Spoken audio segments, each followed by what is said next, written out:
Okay? All right, good. Thank you. Good evening, everyone. On behalf of the members of the Planning Board and our professionals, we'd like to welcome you to tonight's meeting of the Sparta Township Planning Board. This meeting is now called to order. For the record, this meeting is being held on December 18th, 2024 at the Sparta Township Municipal Building located at 65 Main Street, Sparta, New Jersey. The time is now 7:02. It's important to note that the live stream for this meeting may be viewed on YouTube at www.youtube.com/Sparta TWP. Please note that adequate public notice of this meeting was provided in accordance with the Open Public Meetings Act. I ask that everyone now please stand and join our boards and our professionals as we proudly salute our nation's flag. I pledge allegiance to the flag of the United States of America and to the republic for which it stands, one nation under God, indivisible, with liberty and justice for all. All right, thank you, everybody. Okay, Ms. Franklin, if you could please call the roll. Sure. Justin Canales. Here. Ernie Rackstad. Here. Christine Dunbar. Here. Mike Sylvester. Here. Vice Chairman Bill Enright. Here. Chairman Ron Day. Here. Deputy Mayor Dean Blumetti. Here. Joan Furman. Here. Jeanette Burke. Here. Celeste Luciano. Brian Zimmerman. Here. Okay, thank you. All right, I'm going to make a few changes to tonight's agenda just in terms of the order. Well, the first change is that application number 24724 is being rescheduled to sometime in February at the applicant's request. And that is that's the Firehouse Apartments, and we'll set a firm date. We'll at least try to set a firm date later on in the meeting. Oh, okay. You have to set a firm date. Yeah, but we'll- you will, we'll and do you'll that carry it when we with the get dates into under this. That's the Firehouse Apartments is not being heard tonight. And I'll recuse on the next matter, Mr. Chairman. All right, thank you. The second change, we're going to split the executive session into two parts tonight, and that's being done in order having the public and the folks in the audience wait while we go through everything that we have to cover on that session. We do have Mr. Brady here tonight, who is going to walk us through the first part, and I'm guessing that's only going to be about a 15-20-minute session. So I'm going to ask that folks please bear with us while we go through this first part of the session. Again, it shouldn't be more than 15-20 minutes. So with that, would somebody like to make a motion to go into an executive session? I'll make a motion. Would somebody like to second? I'll second it. Okay, roll call, please. Sure. Deputy Mayor Dean Blumetti. Yes. Jeanette Burke. Yes. Christine Dunbar. Yes. Vice Chairman Bill Enright. Yes. Joan Furman. Yes. Justin Canales. Yes. Celeste Luciano. Ernie Rackstad. Yes. Mike Sylvester. Yes. Brian Zimmerman. Yes. Chairman Ron Day. Yes. All right, the motion is passed. We're going to go into executive session, so if folks could just give us a room for, again, we'll try to be back here by 20 after. And thanks for bearing with us.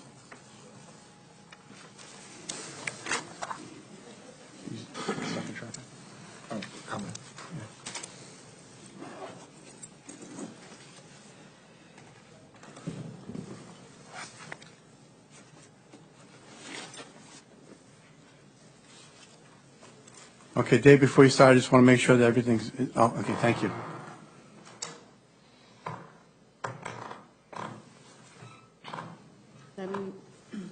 Everything's off? No, not yet, okay, thank you. What's the bagel show? Yeah. Hey.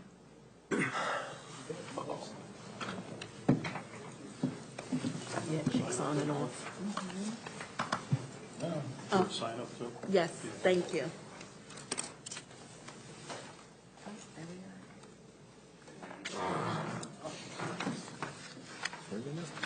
Okay, thanks.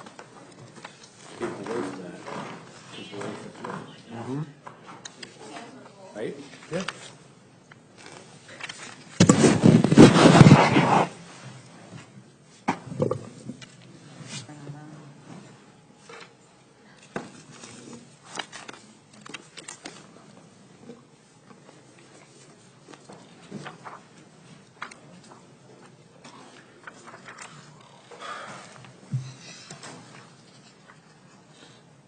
Okay, welcome back, everybody. Thank you for bearing with us.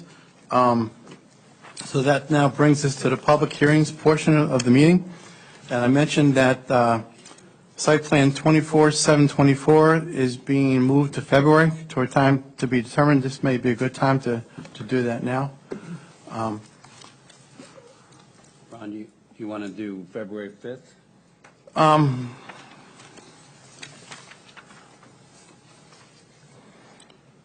Let me just look real quick. So we've got Remez and Restaurant on the 5th. I think we have Sparta MMA up at the Mohawk Plaza and other stuff. So my fear there is they may be pushing it to get a third one in there. If We have Firehouse, Firehouse. February. That's, yeah, well, Firehouse. That's yeah, what we're talking right. about. That's what we're talking Firehouse. about. We're Right. trying to decide when to carry it. So I had put that out to the second meeting. I hate to do that, but I don't want to bring people here with all their professionals and not be able to have a good shot at getting through it. Anybody have any other thoughts? I think the second meeting makes sense. Okay.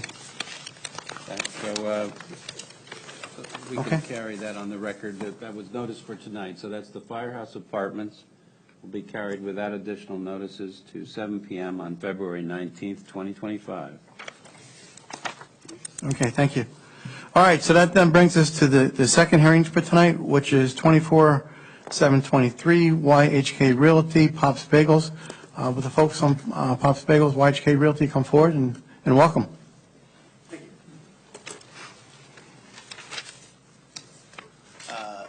Mr. Chair, members of the board. And if you could, everybody, this is being live streamed, so please talk into the microphone, and there's another microphone over there if need be. That way the folks at home can hear what's being said,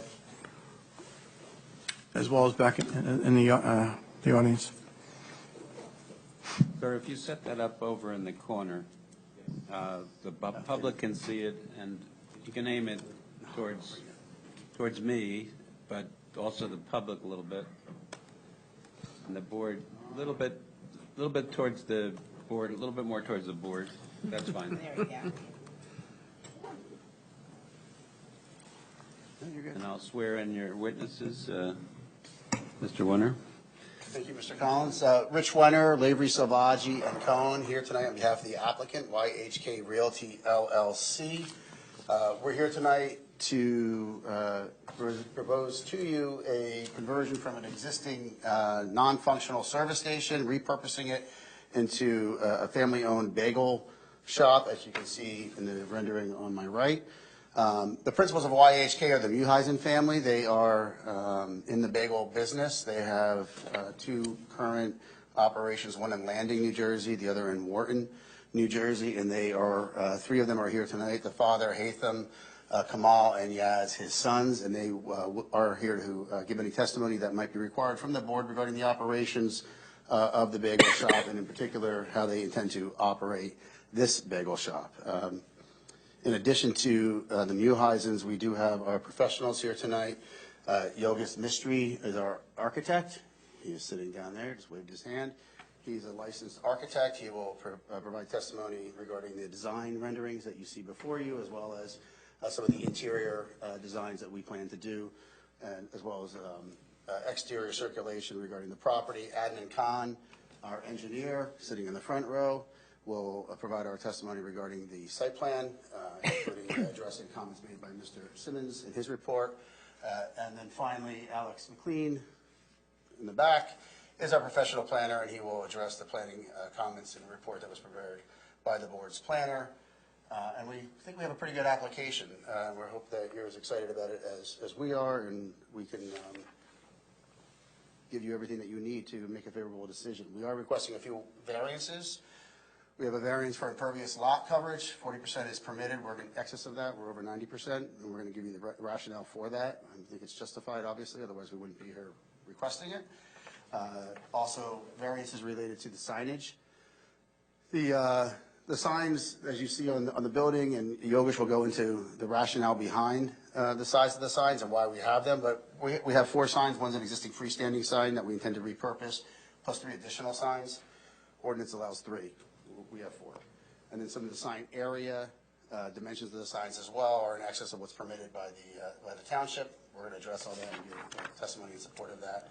And then finally, design waivers relating to the parking itself. So we're going to go through all of that. That's the lineup for tonight.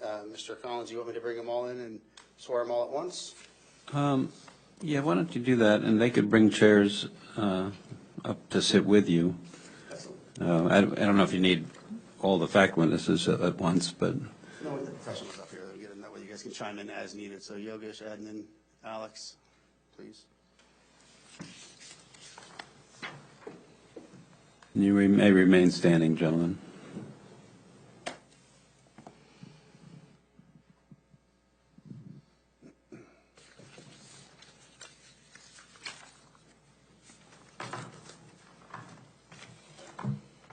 And please raise your right hands. Do you swear affirm to tell the truth, the whole truth, and nothing but the truth, so help you God? I do, yes. Thank you. And starting on my right, please state your name, spell your last name, and give us a business address at least. Adnan Khan, Khan, AWZ Engineering, 150 River Road, Montville, New Jersey. Alexander McLean, last name McClean, 137 Heckle Street. Yogesh Mistry, it's Yogesh, last name is Mistry, 350 Clark Drive, Bud Lake, New Jersey. Thank you, gentlemen. And before each one testifies, please provide some qualifications. Sure, absolutely. You may be seated now, gentlemen.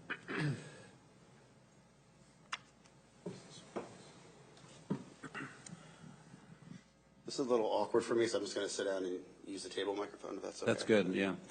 We have to get it up. The mic is a little weak, so we need to pick it up on the recorder, so I'll try to do that. that'll be good.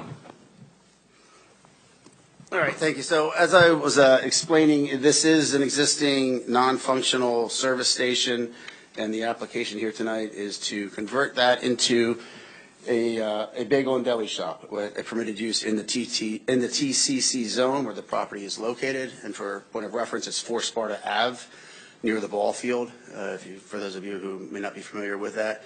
Alex, I believe, did bring overhead aerials that were taken today of the location, so we can pass those around as well when he gives his testimony to further familiarize yourselves with the location. But first, let's talk about what we want to do, and to do that, I need Yogesh to stand up, please, and just give the board your qualifications, please. Sure. Yogesh, if you do if you're going to stay, we don't mind if you sit because the mic at the table is better than the Fine. remote mic. But if anyone wants to stand, please take that mic and speak directly into the remote mic. I'm a licensed architect in the state of New Jersey. I have been since 2000, I believe. I have a practice in Bud Lake, New Jersey, where we design new structures similar to this, as well as office buildings, retail buildings, hotels, hospitality spaces, and so forth. I've testified as a professional architect in front of many towns. I believe Sparta. It's been some time, but I've been in Sparta before. And my license is in good standing right now. Thank you, sir. The board will accept your qualifications as a licensed architect. Please go ahead. Thank you. Yogesh, can you just explain to the board what it is that we're looking to do here? Sure. This is an existing, I guess, vacant or abandoned service station. To my understanding, it's been vacant for over 10 years. It's located at 4 Sparta Avenue. It's right on the corner. And the front of it kind of faces the post office strip mall. The space, the building itself is about 1,590 square feet. Right now, the interior is essentially it's empty. There's a couple of walls still standing, but the shell is intact, but the inside is essentially vacant and kind of deteriorating. So our client came to us and, with the hopes of converting this to a bagel store. He has other ones that we've worked with him on, and so this one was, a good opportunity to implement their store. When we first did the design, we did an interior layout to, capture all his functions internally. And we kind of looked at it various ways, it just was a little bit tight. So what we had to do was propose a small addition. It's about 322 square feet off to the right of the building. So, and in that little addition is just some more of their functions. There's like a walk-in cooler and freezer and some storage space. So, we just needed that to kind of make the bagel shop work. So I think that the total there was 322 plus the 1591. It's about 1,914 square feet total. It's still going to be one story. We're trying to keep the look of the building generally the same, but it with this kind of small addition.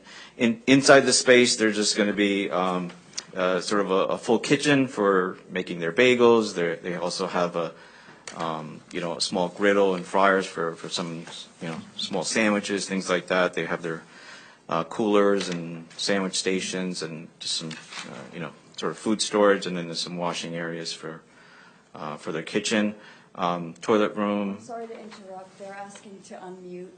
I guess you're muted Oh, still. thank you. Sorry to interrupt. If we could just pause for 1 second, I apologize.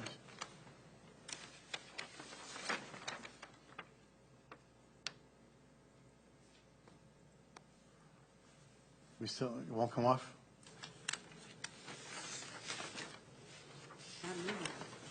It's not on mute? That is yours, I'll have to check. Can anyone just do a quick check on the phone to see if? We had this problem before once, I think. I could hear. But I think Is it on our side that's muted? No, it sounds like the room here is muted from the executive session. No, it's not muted. Just 1 second, so we can do a quick check. I don't hear anything. Testing. No. No, there's nothing.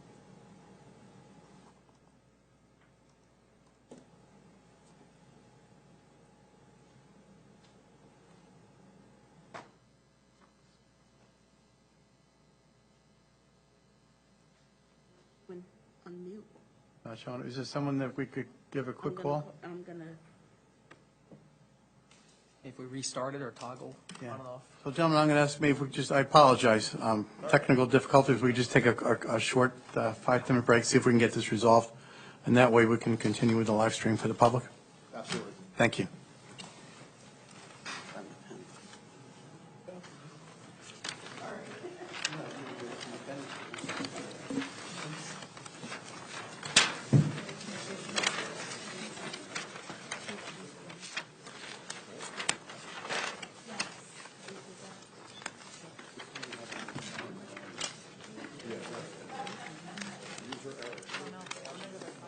Put it on our phone so we could stream into the microphone. Jeanette has it. And that, audio is Jeanette, yes. Check 1 2, check 1 2.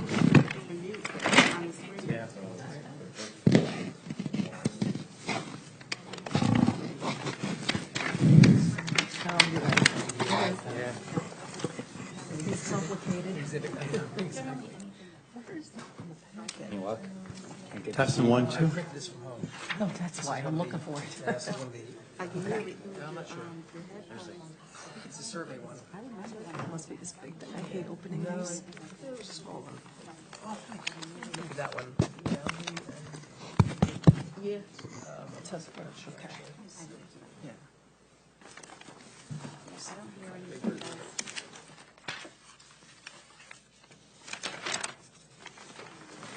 I think I have it, the design. Here it is. Maybe they provided a small copy. That's really nice. Check 1 2. Can you hear it?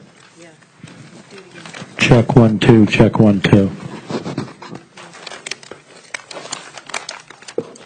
Check 1 2. Check 1 2. Okay. All right. Thank you. The IT guy is gonna connect through the streamer. IT guys are looking at it right now? Yeah. Yeah, and there's still nothing. There's a delay. Reception. Was Dean in front? Was Dean walking around there? Oh, no, that wasn't Dean. No. Yeah. It's a little magic trick. I'm Christmas. sorry. Seems like excuse me. Ghost of Christmas past. We'll get some good minutes out on this. Okay? Yogesh, you just want to take it from the top? Yeah, whatever the board Apologies. desires. No, it's fine. Well, is it being recorded, though, that people can go back and listen to it tomorrow? I don't know. I don't know. I would assume that if the audio is not working on the initial Right, part of the it's not meeting, it would gonna- not work on the recording as well. I'm seeing the closed captioning is turned off, so I don't think it's, to your point, it's recording the audio at all, but, It's two separate tracks, Yeah. video and audio. so. Okay? Okay. I'll start from the beginning again. If, Please, thank you. Sure. Okay, so this is an existing property at 4 Sparta Avenue. It's on the corner of Sparta Avenue and Woodport. It's an existing structure. It was previously used as a service station, I believe, and it's been vacant for some time. I was told about 10 years, or it could be even more than 10 years. The existing building has a footprint of 1,591 square feet. It's just a one-story sort of sloped roof structure. It's internally, it's essentially empty except for a few walls that kind of subdivide a few of the rooms in there. So our client had saw the property, liked it, he liked the location, and wanted to convert it to a bagel store. But when we did do the layout within the existing footprint, we realized we needed a little bit more space. So what our proposal looks at is expanding that. I'm going to maybe refer to the drawing if that's easier this time.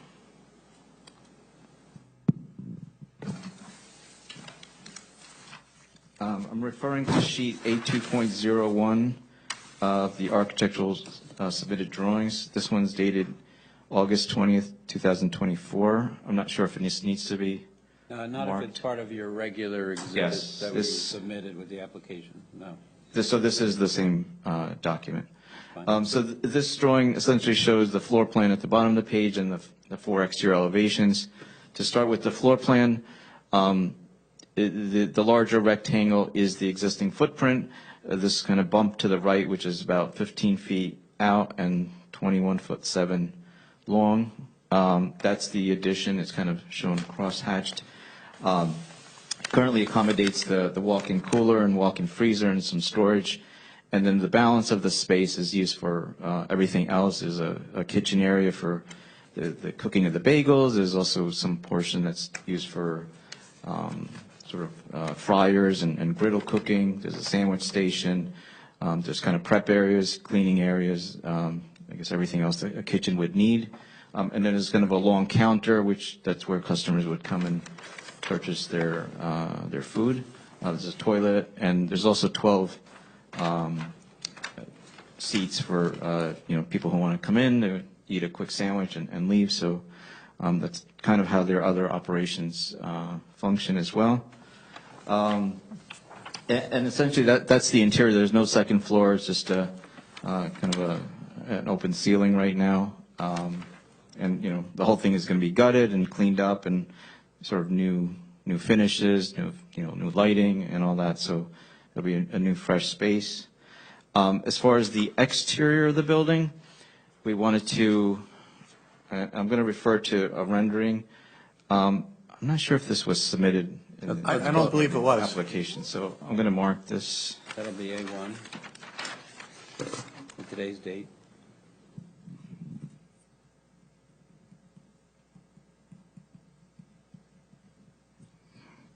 So I've marked this as A1. It's the rendering, 3D color rendering that our office prepared, showing the proposed building as it would look at when it was finished. You can see kind of the last bay to the right is the addition, and then the other bays to the left is the existing structure. So the original application that was submitted did have different finishes on the exterior. There were comments that came back from the planner's report, and one of the comments were to try to make it more in line with what the TCC standards call for, which is a little more traditional looking, a little more maybe a little more brick, and just changing some of the finishes. We had more stucco before, so we took that into consideration. We're coming here with what we're proposing now is more of a traditional facade. We have kind of there's the reddish brick that's on there. We're going to supplement that in the new addition. We are putting some hardy on there and some kind of trimmed boards. I think the other comment was about some of the more modern light fixtures, which we've kind of sort of redesigned to be more traditional. We do have a gooseneck light over the one sign. So, all in all, I think it's a well-composed facade. I think we were just talking earlier about some of the finishes on here essentially emulate what's across the street, and not in terms of the exact look, but more the materials that are on the strip mall across the street. So I think it fits in well with the kind of that downtown area. I think it's a big improvement on what's there now, and it's kind of freshened things up. We are asking for a variance or waiver on signage. We are proposing, there's actually 4 signs on the property. There's an existing freestanding pole that's already in the parking lot. You can't see it in this rendering, but that one we're going to keep, and it's just, they're going to have to just reface the actual panel. But we are proposing 3 building signs, and you could kind of see there. To the far right, there's a kind of a logo signage on the wall, and then near the front door, there's a kind of a larger sign over the front door, and there's a sign facing the left elevation. And the reason for the additional sign or signage is that this is a corner property. We want the visibility. I think if people are driving on Woodport versus Sparta, they still could see the signage. It's kind of more wayfinding. I think there, as far as the scale of it, we thought it was appropriate. We're not looking to sort of, flood the whole building with signage, but just enough that's appropriate. The one illuminated sign is this one over the door. We just felt that, during like winter time and when it gets dark early, or, in the afternoon, or, early morning, it's, so we want that to be illuminated. The other 2 aren't. This one is just a non-illuminated sign, and this one is non-illuminated, but it kind of has the gooseneck that will light it up. We thought it was appropriate. We didn't think it was way out of character, so I think that's what we proposed. I think there was also there was another comment about the condenser or the HVAC equipment. Just Yeah. briefly before we get too far ahead of ourselves. So the testimony that you gave regarding the facade was referenced in 2 reports. One from one from Mr. Simmons and one from Ms. Sarnad. That's item 10A in Mr. Simmons' report, and then also item 3C1 and 2 in Ms. Sarnad's report. So I just want to make that clear, addressing those comments. Yogesh, go ahead. Yeah, and then one of the other comments was about if we had any HVAC equipment on the roof. We don't have anything on the roof. It's not. We will have a small air handler in there. It's going to be a condenser associated with that. We don't show it on this plan, but when we submit for final compliance, we will show it. We'll have a small condenser, and we're going to put it. It's kind of screened because we do have a trash enclosure in the back, and then essentially just the wall of the building, and there's like this little kind of empty notch area, which is where we're going to locate the condenser. So it will be kind of screened and out of the way. Yeah, I just think overall it's a good project. It's trying to take a underutilized building that's been vacant for some time and refreshing it, and having a nice look. Some of these overhead doors are going to be all new glass panels and so forth. So I think that's it. Yeah. Any questions of Yogesh from the board or board professionals? Yeah, I think I'd like to take the architecture separately tonight if we could, and maybe ask questions along those lines, and then we can continue on with the others later. So why don't we start with our professionals? Mr. Simmons, would you like to go first? Mr. Chairman, again, looking at my report of October 22nd, 2024, as the applicant's attorney mentioned, item number 10, they have addressed with regards to screening the HVAC. It's going to be in the back of the building, as I understand. Yes. Back right, so that won't be visible, and there's no additional HVAC up on the roof that has to be screened. with regards to the lighting comment that I did make, the one thing, I can't see it from here on Exhibit A1, but the one thing I was going to suggest, there is a pretty much of a standard streetscape, if you will, along Sparta Avenue with the lighting. That's the type of fixture that we were really suggesting that be utilized. Even like a wall-mounted fixtures? Light, or? No, even if it's one of the freestanding lights, or if there are any on site, those type of fixtures, just to blend in with the streetscape. Well, I mean, I'll let our site engineer comment on that. And I see him nodding, yes. We are still proposing some sort of traditional ones on the building, regardless, I guess. Okay. Mr. Simmons, was your suggestion to the exclusion of the gooseneck or in addition to? Well, I wasn't sure. It was more like a sconce, as I recall, that you had before, more of a modern look. Yep. So perhaps, I don't know if you have any smaller handouts that show the lighting you're proposing you could pass around, or if you could get that to us.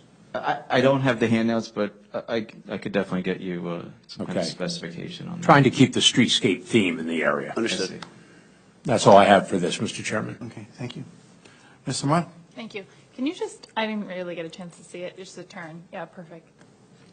Thank you. I only had a couple of comments in the review memo. I mostly laid out the TCC zone architectural requirements in my memo, but wanted to leave it up to the applicant to describe some of the architectural design. And I do appreciate them bringing a colorized rendering. I think it provides a little bit more than the black and white that we had in our plan submission.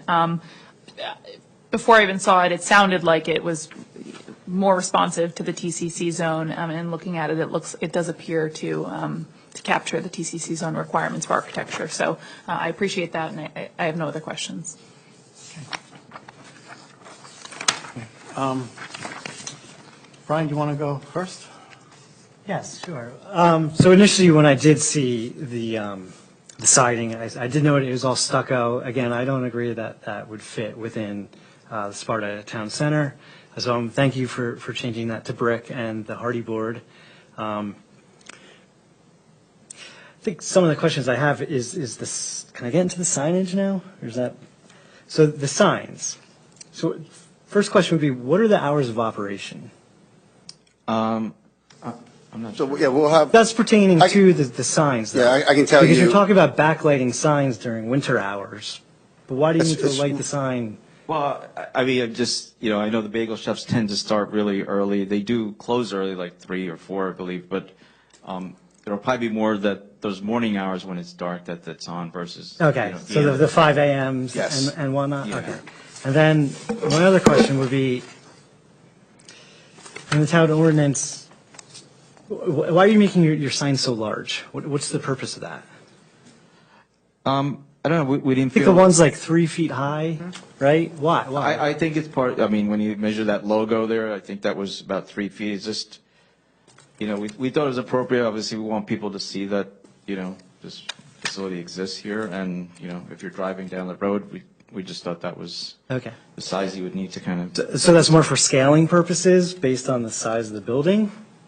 No, I mean, even if the building was 2 stories or that, I think you still need a sign about the same size just for the general Okay. visibility of it. Yeah. And then you propose a freestanding sign that's backlit as well? The freestanding sign is the one that's there right now. It's a Okay. pole one out in the I mean, parking lot. Can I continue on the signs with that? Is that okay?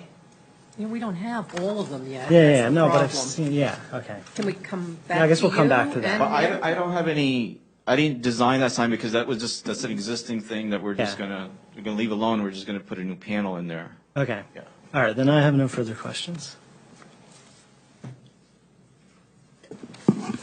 Can we talk at this time about the property itself? And, this is a contaminated site. It is a brownfield. And is that appropriate to discuss this now? I just have a couple of questions. Probably better addressed to the site engineer, the Oh. professional engineer, not the architect. But yes, we can ask that during this hearing. Okay. So then I'll hold my questions. Just kind of back on signs here, but there's something in front of that white car. What is that? No, the other car. The circular sign? Yeah, so that is, it's like more of a wall graphic sign, but, we just wanted to call it out. Because this wall was just, we don't have windows here because what's behind it is just a walk-in cooler, so just to dress up that sort of blank brick area, we showed a sign there. Okay, but that's one of the 4 signs, but Correct. it's not really a necessary sign. Yeah, based on our design, we felt that it was appropriate, but, I mean, yes, it's an extra, it's the Okay. 4th sign. All right. Do you have a generator? No. What happens if power's out for 2-3 days to the food? I don't know, they would have to find some kind of way to. I think we can address that question with the applicant. We'll answer that question. All right, I'll come back to all that then. Thank you. Thank you for your testimony so far. First question is the roof. Can you describe the roof a little bit more, the color, the materials, the general appearance of it? Yeah, so it's essentially the same roof that's there. We're going to strip it and just put new shingles. There's currently asphalt shingles there. It's like a charcoal gray color. The roof will be extended to cover the additional area, but as far as the slope and all that, it's all the same. We're keeping the same structure and framing. We're just going to strip it down and sort of re-shingle the roof. Okay. I had the same questions actually about the circular sign. It just seems a little large from this viewpoint here, and just thinking ahead, being you have 4 signs, that would seem to be the least valuable sign of all of them, because it's going to be partially covered by a vehicle and it's not as high. Just trying to think ahead, it looks rather large too. I didn't know what the purpose was. The illuminated sign, which is in the front, right, the larger one with the logo. Correct. Can you just describe that a little bit more? The colors, the lighting color, lighting type. It would be like a backlit, like channel letters with backlighting, and right now we're representing that as black. The faces, and then the light would be sort of coming from the back of it. A white light or? Yes, white light. White light behind it. Okay. So I think at some point we would want to see the close-ups of the sign designs, including for the existing post, to see the panel, to make sure that the look and feel of that and the colors and everything fits into this. This is exactly right in the center of town. Want to make sure it has the right look to it. Finally, the timing. Not necessarily concerned about timing of operations, but can you describe the timing of the lighting? I mean, they're linked, but. I can't say for sure. I'll let the owner chime in on that, but I would probably say that it's whatever their hours of operation would be, but I'll let them answer that question. Okay. It's the brick as portrayed looks like a red brick. Is that correct? Or Yeah, the light red? It's a reddish tone. Yeah. Okay.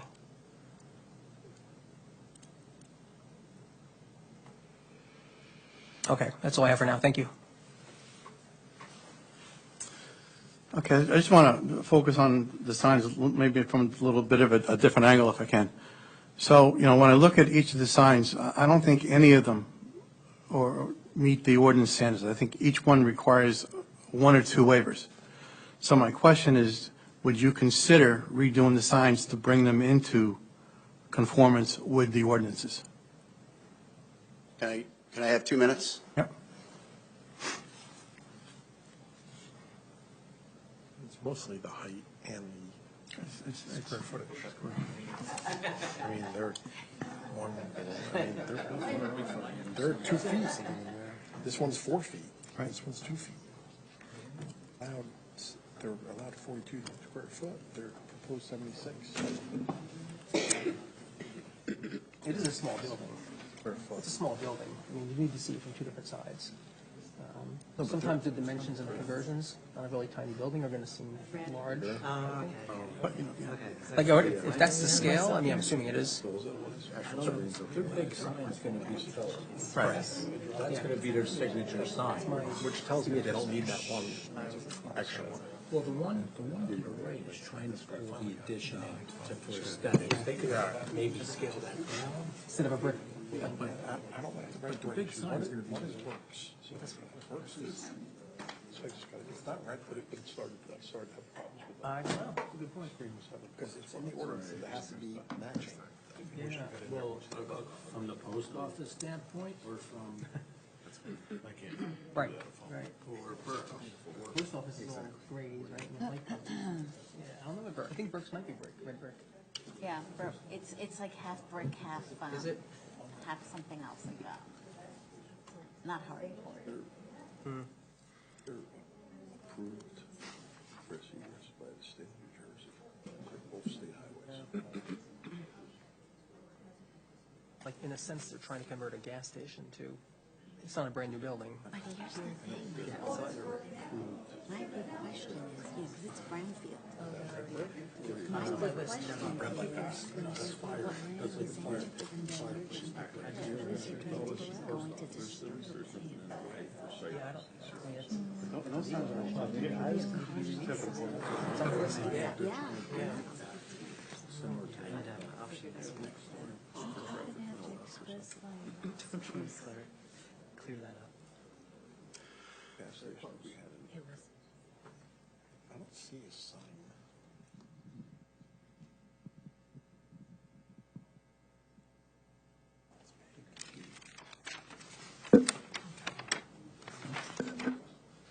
Okay.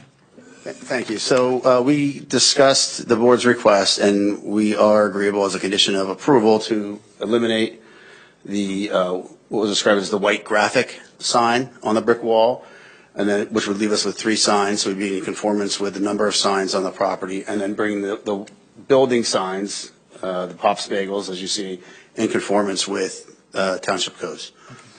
Would that also include, I believe, one of the signs was internally lit, which is not allowed within the TCC zones. I think one of the sign one, was We it? would eliminate, there would just both be regular signs, non-illuminated, and then size-wise, they'll be in conformance with. Okay. Okay, thank you. That still leaves us with the freestanding sign, freestanding sign. which we would like to keep. I understand.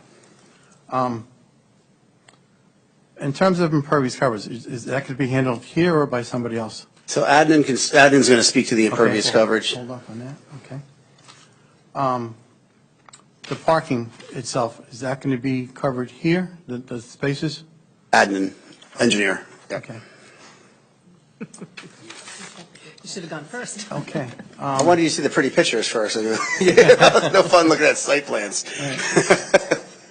Let me just look real quick. Okay, I think that's all I have for now, thank you. All right, and so Mr. Collins, just before, if I may, Mr. Chair, I just want to confirm those conditions Well, we should, before we get too let's far. open to the public for questions at this. I want to finish going down the line for the board, though, All first. right. Can you talk about the 320 square foot addition that you're adding to the end of the building? Yes, I'm referring back to sheet A2.01. The existing building is, this kind of large rectangle to the left. It's 56.4.5 by 28.1. That's staying as is. We're going to just create a large opening on the end of the wall. So the addition is off to the right. It's essentially adding like one more bay. It's about, it says 14 foot, 11 inches out further, and then depth-wise is 21.7. So it doesn't go all the way back.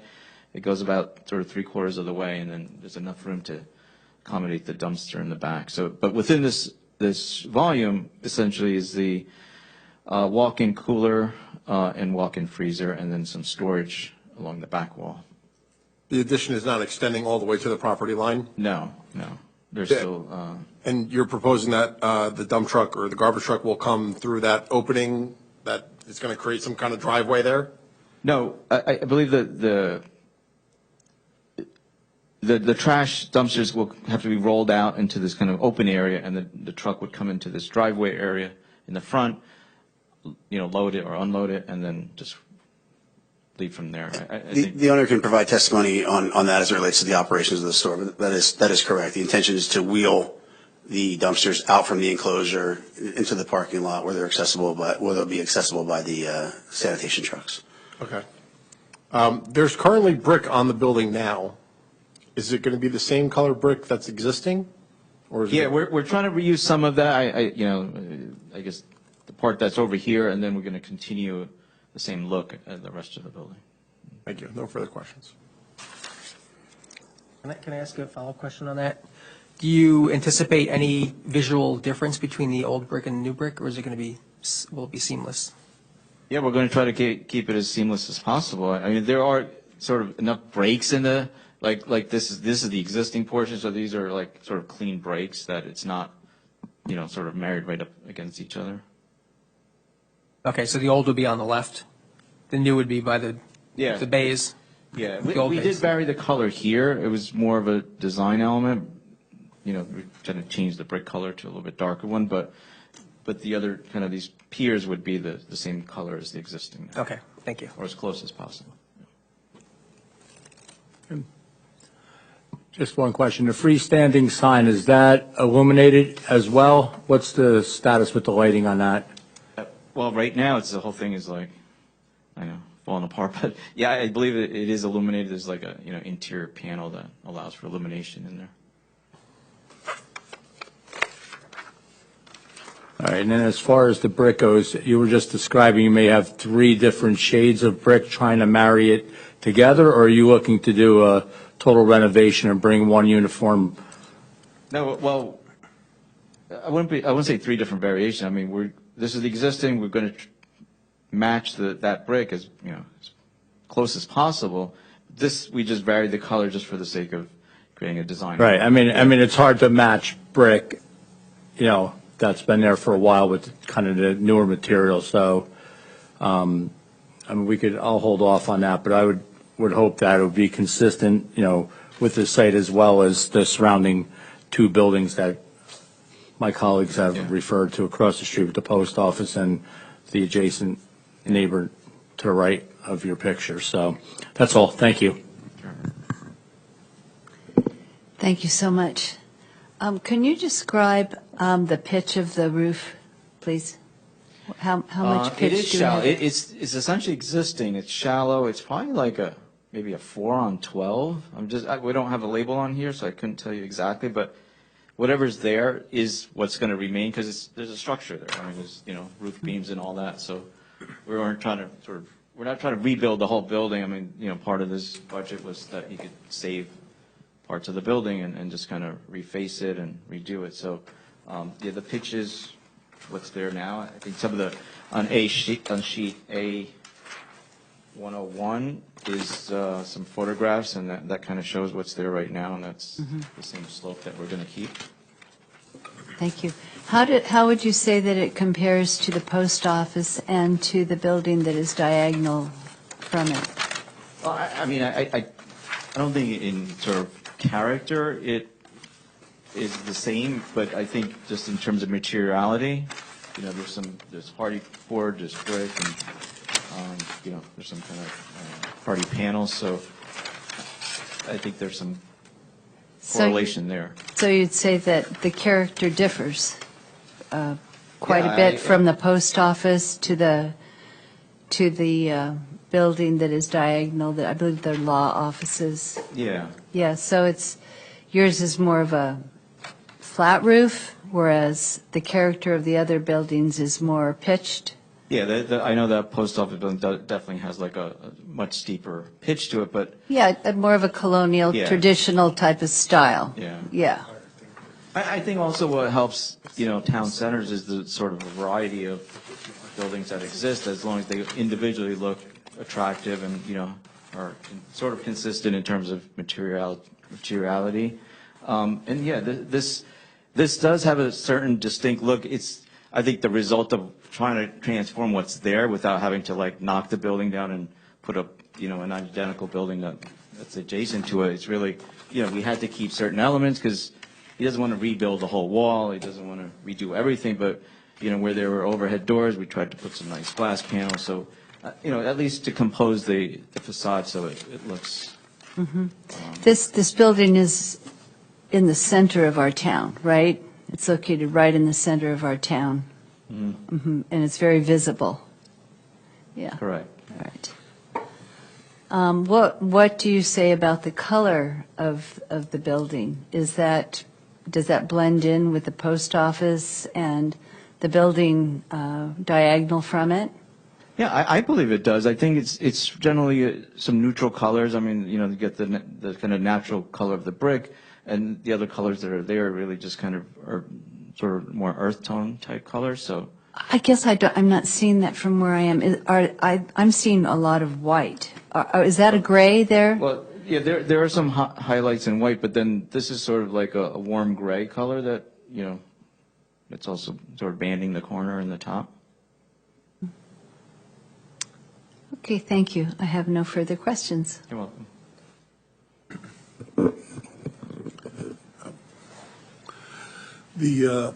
You propose two entrances and exits on both, one on Sparta Avenue, one on Woodport Road?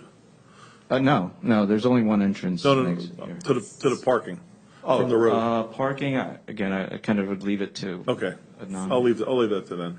That's it, that's all I have. I think most of my questions have been answered around the building. I completely get you guys want to kind of savor what's already there. My questions are probably more around the parking lot and the breakup of the parking lot versus the road to keep the character, which we can talk about next, but those are probably more of my questions, so. Okay. Can I ask one more question that I think goes to you? Deliveries?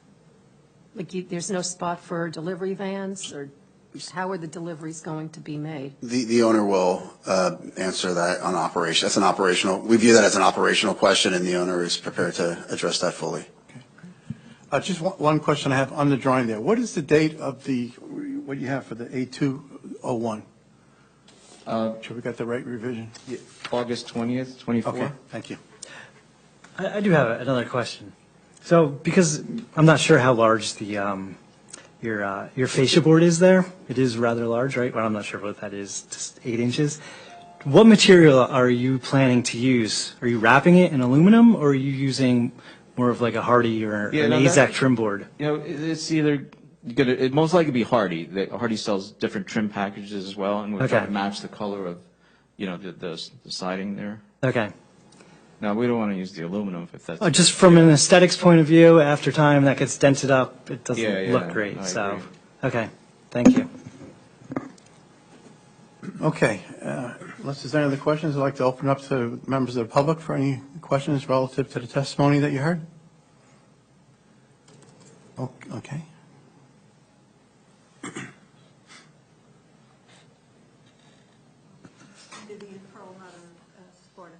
Vivian, could you speak to the mic? Thank you. Yes. I just wanted to Vivian, do you please raise your right hand? Yes, Do you swear or affirm to tell the truth, the whole truth, and nothing but the truth so help you God? I do.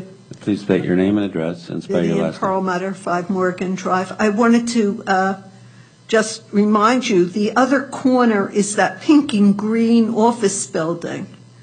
So to require these people to match the pink and green building is different. You're starting out with the fact that you've got the post office complex, which is brick, red brick. So Vivian, this should be questions to the applicant, I think, at this stage? Oh, I'm sorry. That's okay. And then there'll be a chance to comment. Oh, I just heard, it seemed that some of you were asking if it was going to match the buildings on that intersection, and I wanted to provide the information or remind everyone that there's a pink and green building opposite it. Okay, thank you. Thanks. Thank you. Anybody else? Hi, Mark Scott, 9 Pueblo Parkway. Mark, please raise your right hand. Do you swear or affirm to tell the truth, the whole truth, and nothing but the truth so help you God? Yes, sir. The building across the street, the post office building, has 5 tenants and has 5 different fonts and has 5 different sizes of print. Will your font be matching any of those 5 different sizes of fonts? Or Well, for one thing, we do have to reduce the sign to kind of make it in conformance with Sure. what we agreed to. I'd have to, talk to the owner about the exact font, and, he's going to talk to his sign guy about what exactly gets put there, but I doubt it'll match what's in those five. I don't even know what's on the 5 different signs currently, but. No. I think, if Like they a have Garamond and Times New Roman script? What? There's a little bit of sarcasm in that. Okay. All right. But, thank you. Okay, any other questions? Okay, thank you. Okay, I guess we should probably bring the next witness. Yes, thank you, Mr. Chair. Can we, before we do that, Mr. Collins, I just want to confirm the conditions so far. So I think we just have that, we have agreed to eliminate the white graphic on the right-hand side of the building, and then bring the other building signage, that is the signs that are on the building, into conformance with the township code. That's where we're at so And far. that sign number 2 is the one that's being eliminated? Is that the correct number? So I don't know if we numbered The round them, sign? but The round? Okay. it's the ground sign. Is it sign number 2 that we have it labeled? Yeah. Yeah, the big white graphic. Thank you. Okay. Edna, how are you? And Tom, that will, I guess they'll submit that to the Monterey Site Plan Subcommittee? If the board wants to, yes. Okay, all right, we'll work as we go then. Okay, thank you. All right, thank you. So next we have Adnan Khan. He is the principal with AWZ Engineering Incorporated. He's a licensed professional engineer in the state of New Jersey. And Adnan, would you just give your credentials and qualifications to the board, please? Sure. I have a bachelor's degree in civil engineering, master's degree in construction management from NJIT, professional engineer in multiple states, testified in front of federal court, superior court, and over hundreds of boards throughout New Jersey, doing this for over close to now 35 years. So The board will accept Mr. Khan's qualifications as a professional engineer. Please, Thank you very please go ahead. And your license is current and in good standing? That is correct. Thank you. Okay. So if you wouldn't mind, Adnan, just going through, I know you've heard some of the board's questions. Before you answer those questions, if you wouldn't mind just giving an overview of the site plans that you prepared, and then address the comments in Mr. Simmons' letter, and as applicable, Ms. Sarman's letter as well. Absolutely. The plans that we are looking at right now, or I'm presenting, are dated August 16, 2024. They are the exact same plans that were submitted to the board. As you all know, about the project, it's an existing structure that's been repurposed to a bagel store. We have a zoning table. It's located in TCC zone. We have a zoning table which lists the requirements, what are the existing conditions, and what are the proposed as far as the variances. We are seeking, there is one pre-existing nonconformity that is going to be continued as part of this project, and then we are seeking a variance which actually is the reduction from the existing condition for the lot coverage, and I'm going to explain as I proceed with that. We're also requesting some design waivers, mostly the parking layout or the parking dimensions and the requirement for the curbs and the backup aisles, which also I'm going to go over. And again, during my testimony, I will try to answer some of the questions I heard from the board members, as well as they are in Mr. Simmons and the planning report.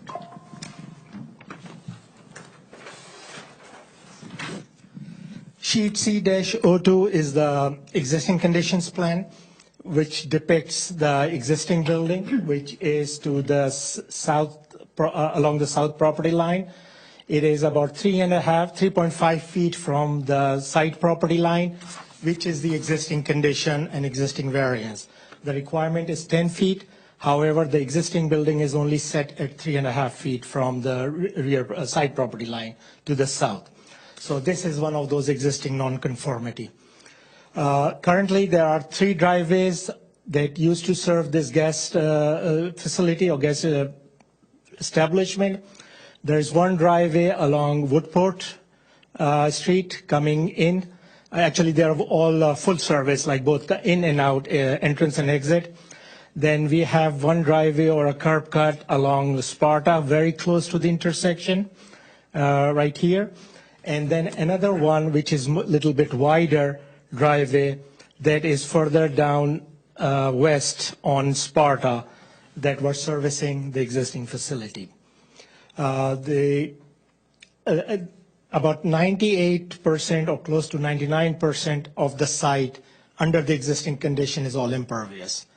It's pavement, the building, the sidewalk, so 99% of the site is impervious. The requirement for TCC zone is 40% for the lot coverage. So what we are doing is, of course, we are making some changes.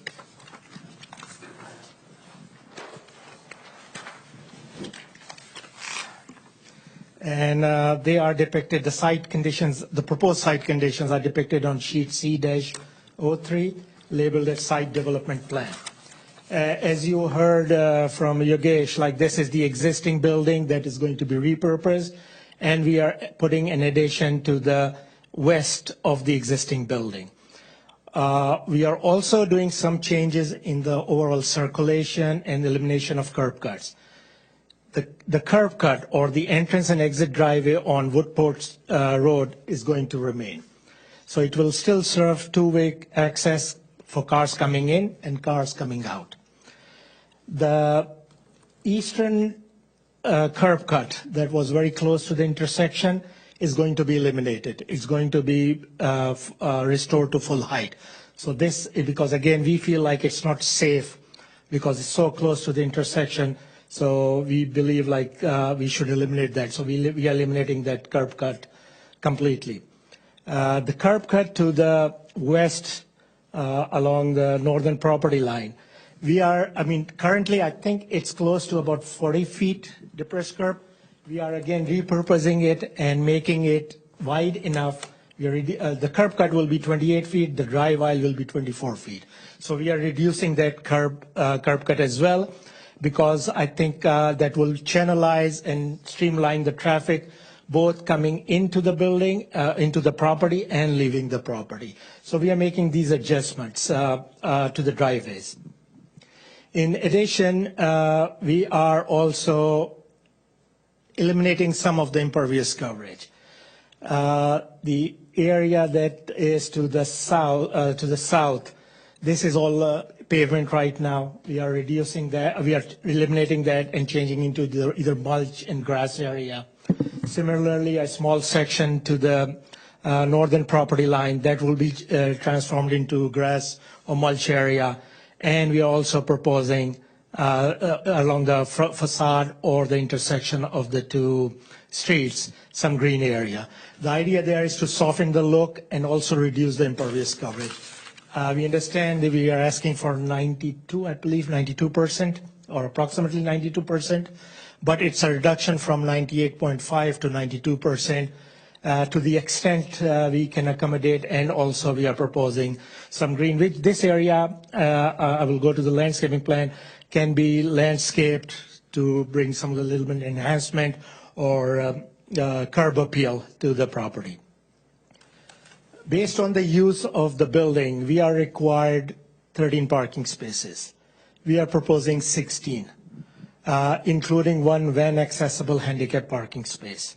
And they are located to, again, it's in the front yard.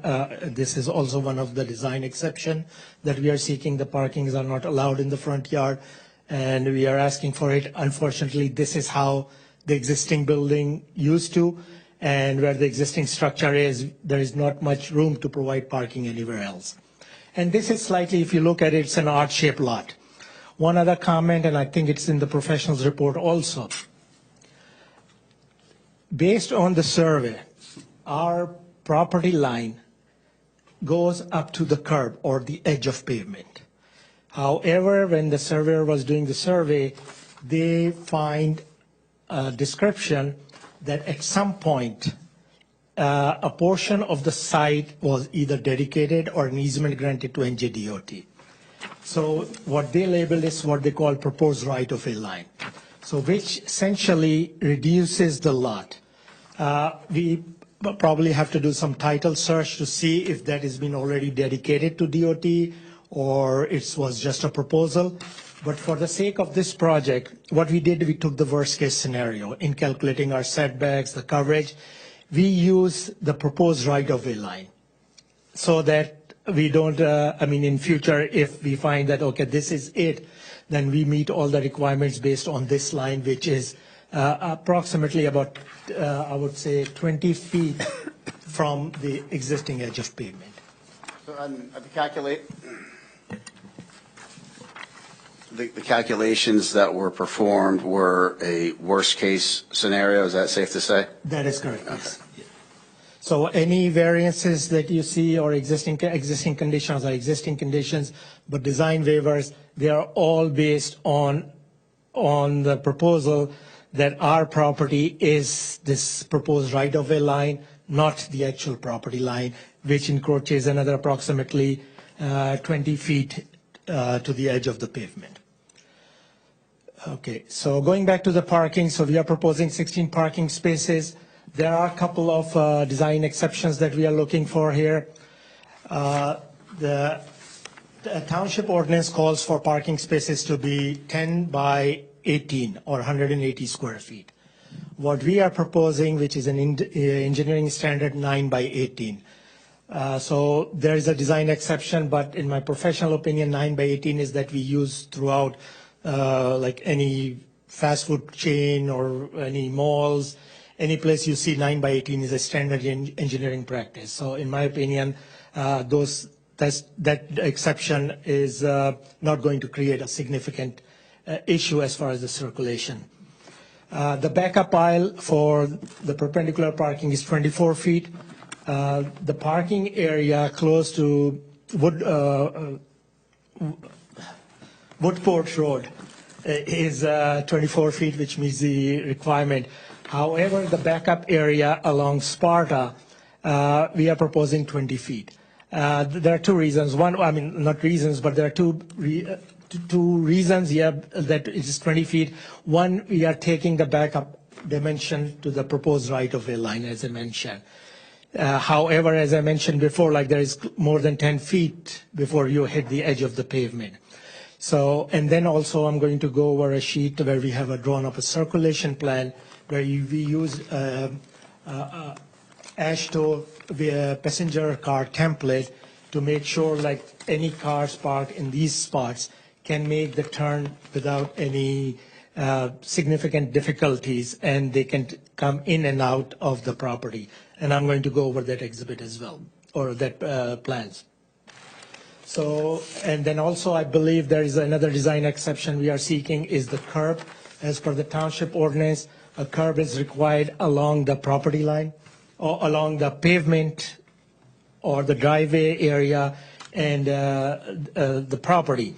The reason we are not proposing any pavement because there is an existing sidewalk and which abuts right to the next to the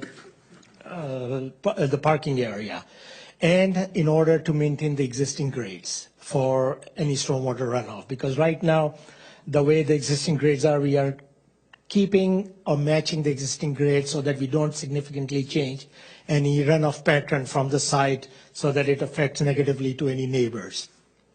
So that's the whole idea there. So that is another design exception. One of the design exception is there is a requirement that we need to have 4 feet from the parking spots to the building and the sidewalk. However, we are proposing sidewalk or parking spaces right next to the sidewalk of the building. So again, I don't think so that that particular deviation will create any safety or circulation issues. It's still a good design.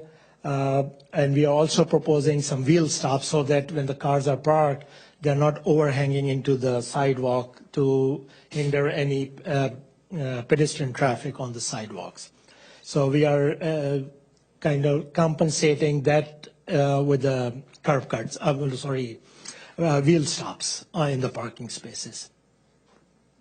Sorry, not to interrupt, but the parking space dimensions are shown in total.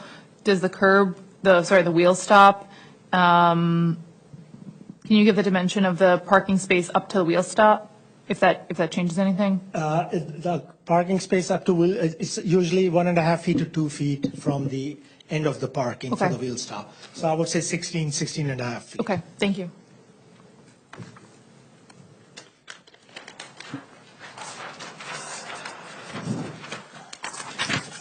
Okay, sheet CO4 is just our grading and utility plan.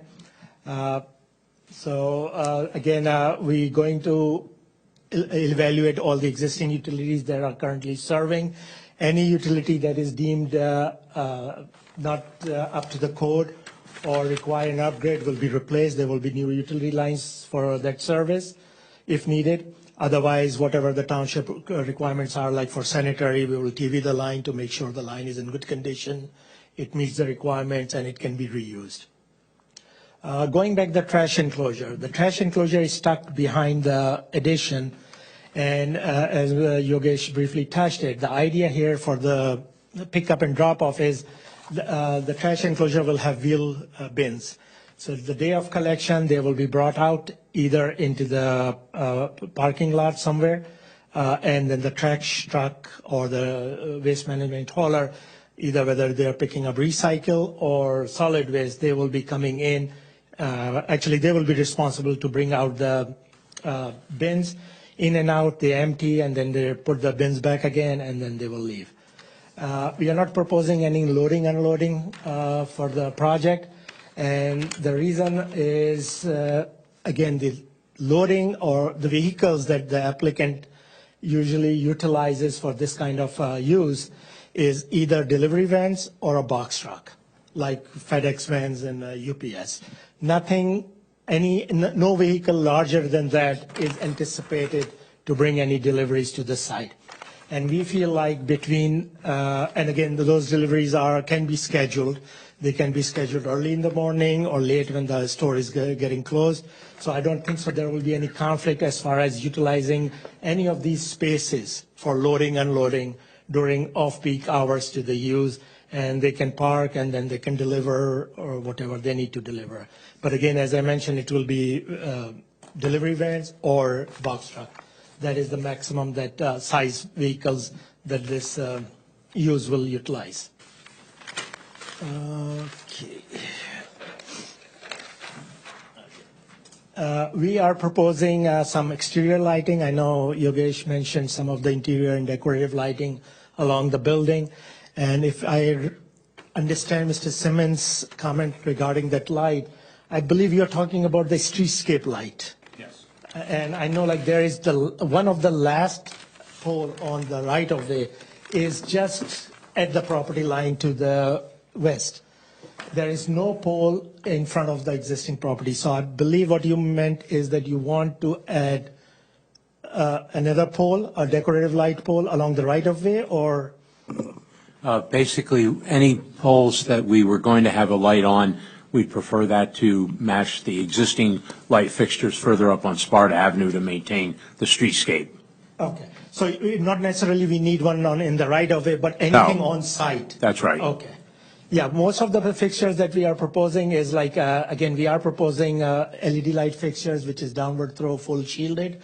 There is a light pole, and most of the lights originally that we designed was, again, this kind of a fixture. But I know like in the rendering that Yogesh prepared, they changed the fixture type, so we will model it, and we'll try to accommodate to replace this light with one of those lights that are within the right of way. Okay. And try to match that.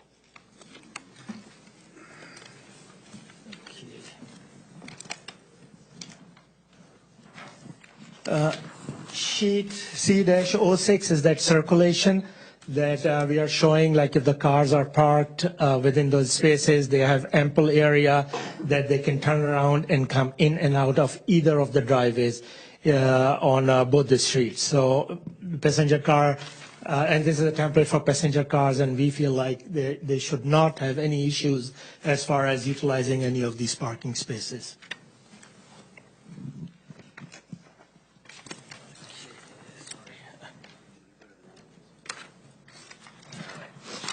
And one thing I know, like there were quite a few questions about the pylon sign.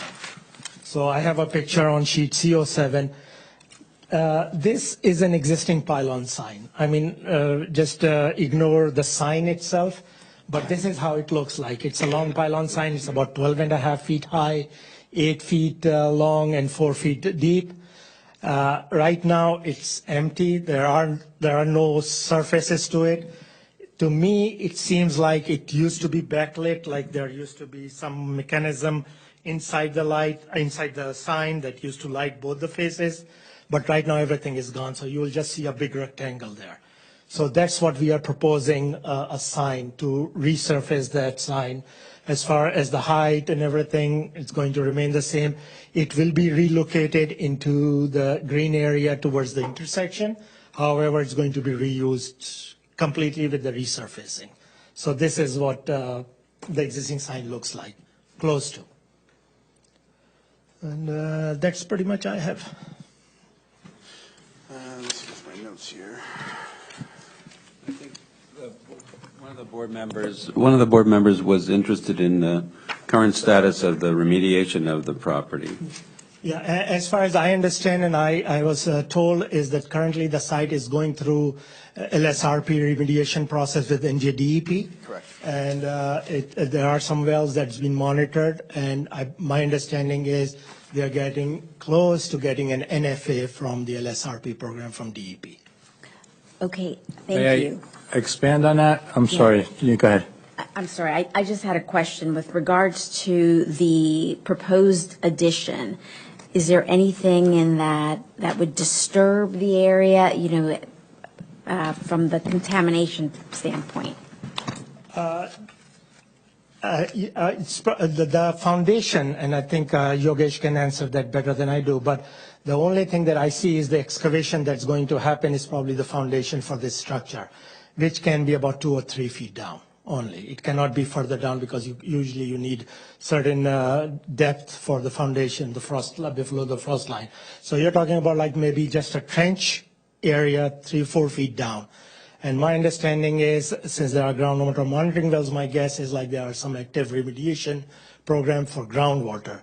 Because when the gas station would have been taken out of commission, one of the requirement by DEP is to remove all the tanks. Okay, so before any of that construction would begin, they would give the okay, DEP would give the okay that it has been fully remediated? That is correct. Without that, they cannot continue with the construction. Okay. It might be the licensed site It'll be the remediation LSRP. professional, but let's sorry. go over that. It might be the DEP has authorized, pursuant to the technical regs, that certain people called licensed site remediation professionals are authorized to approve the details of remediations.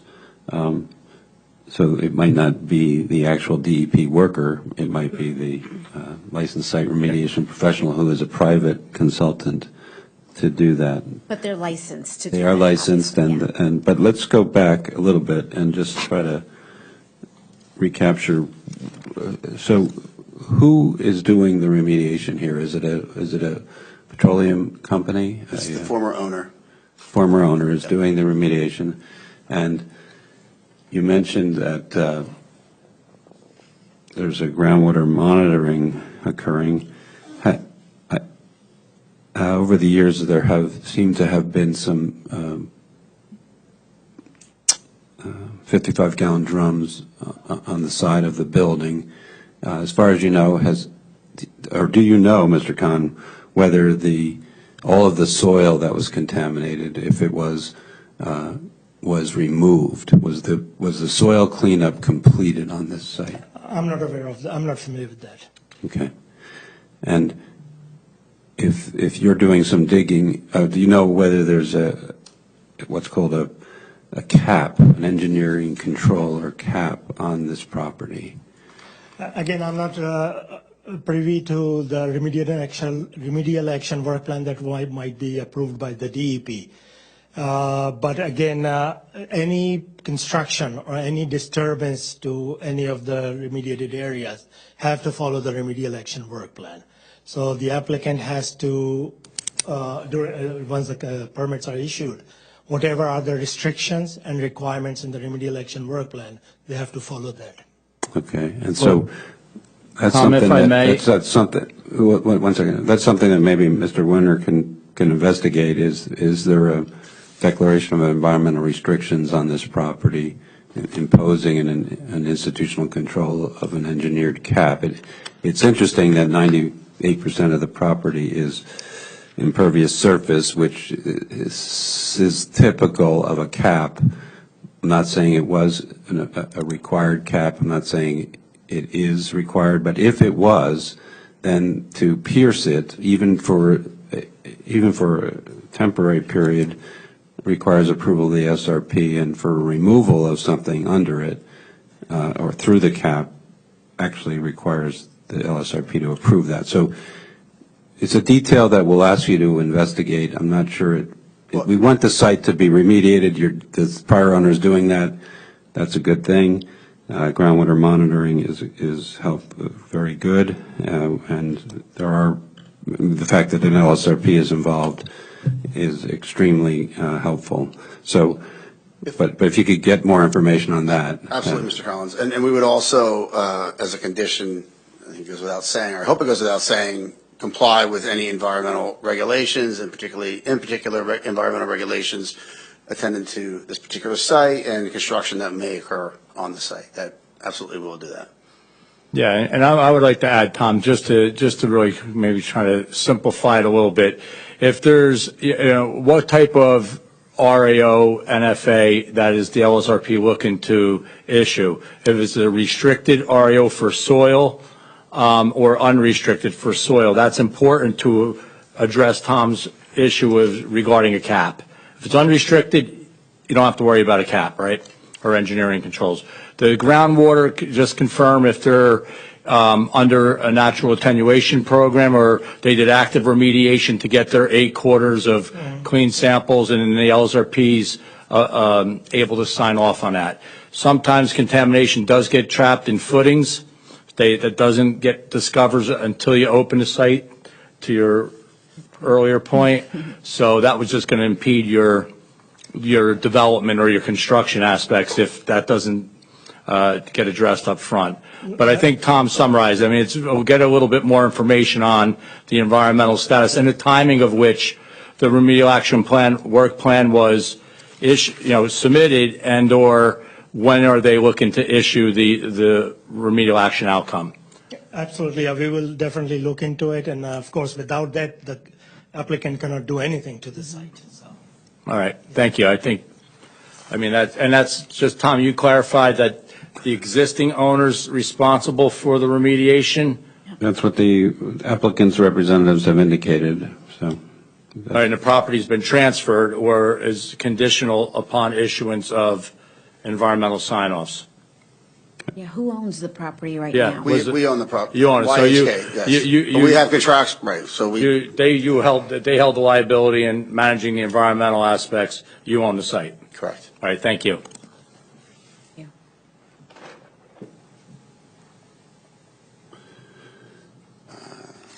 Let's see, did we hit all the questions of the board? I think over the reports. Yeah, I think over the reports at this point. You touched on much of it.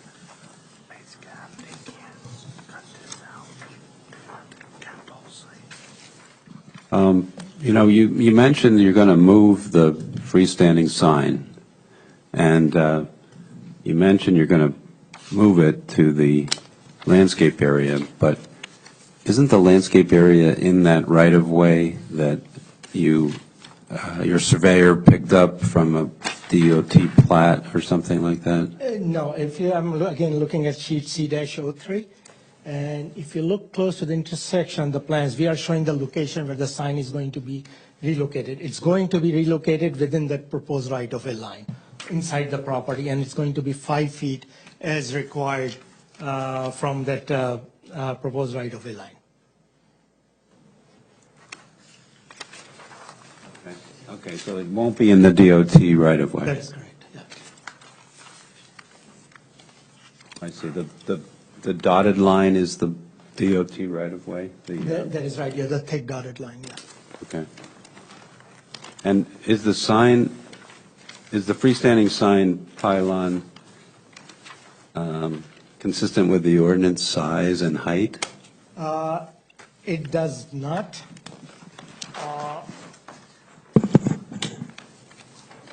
Okay, let's see.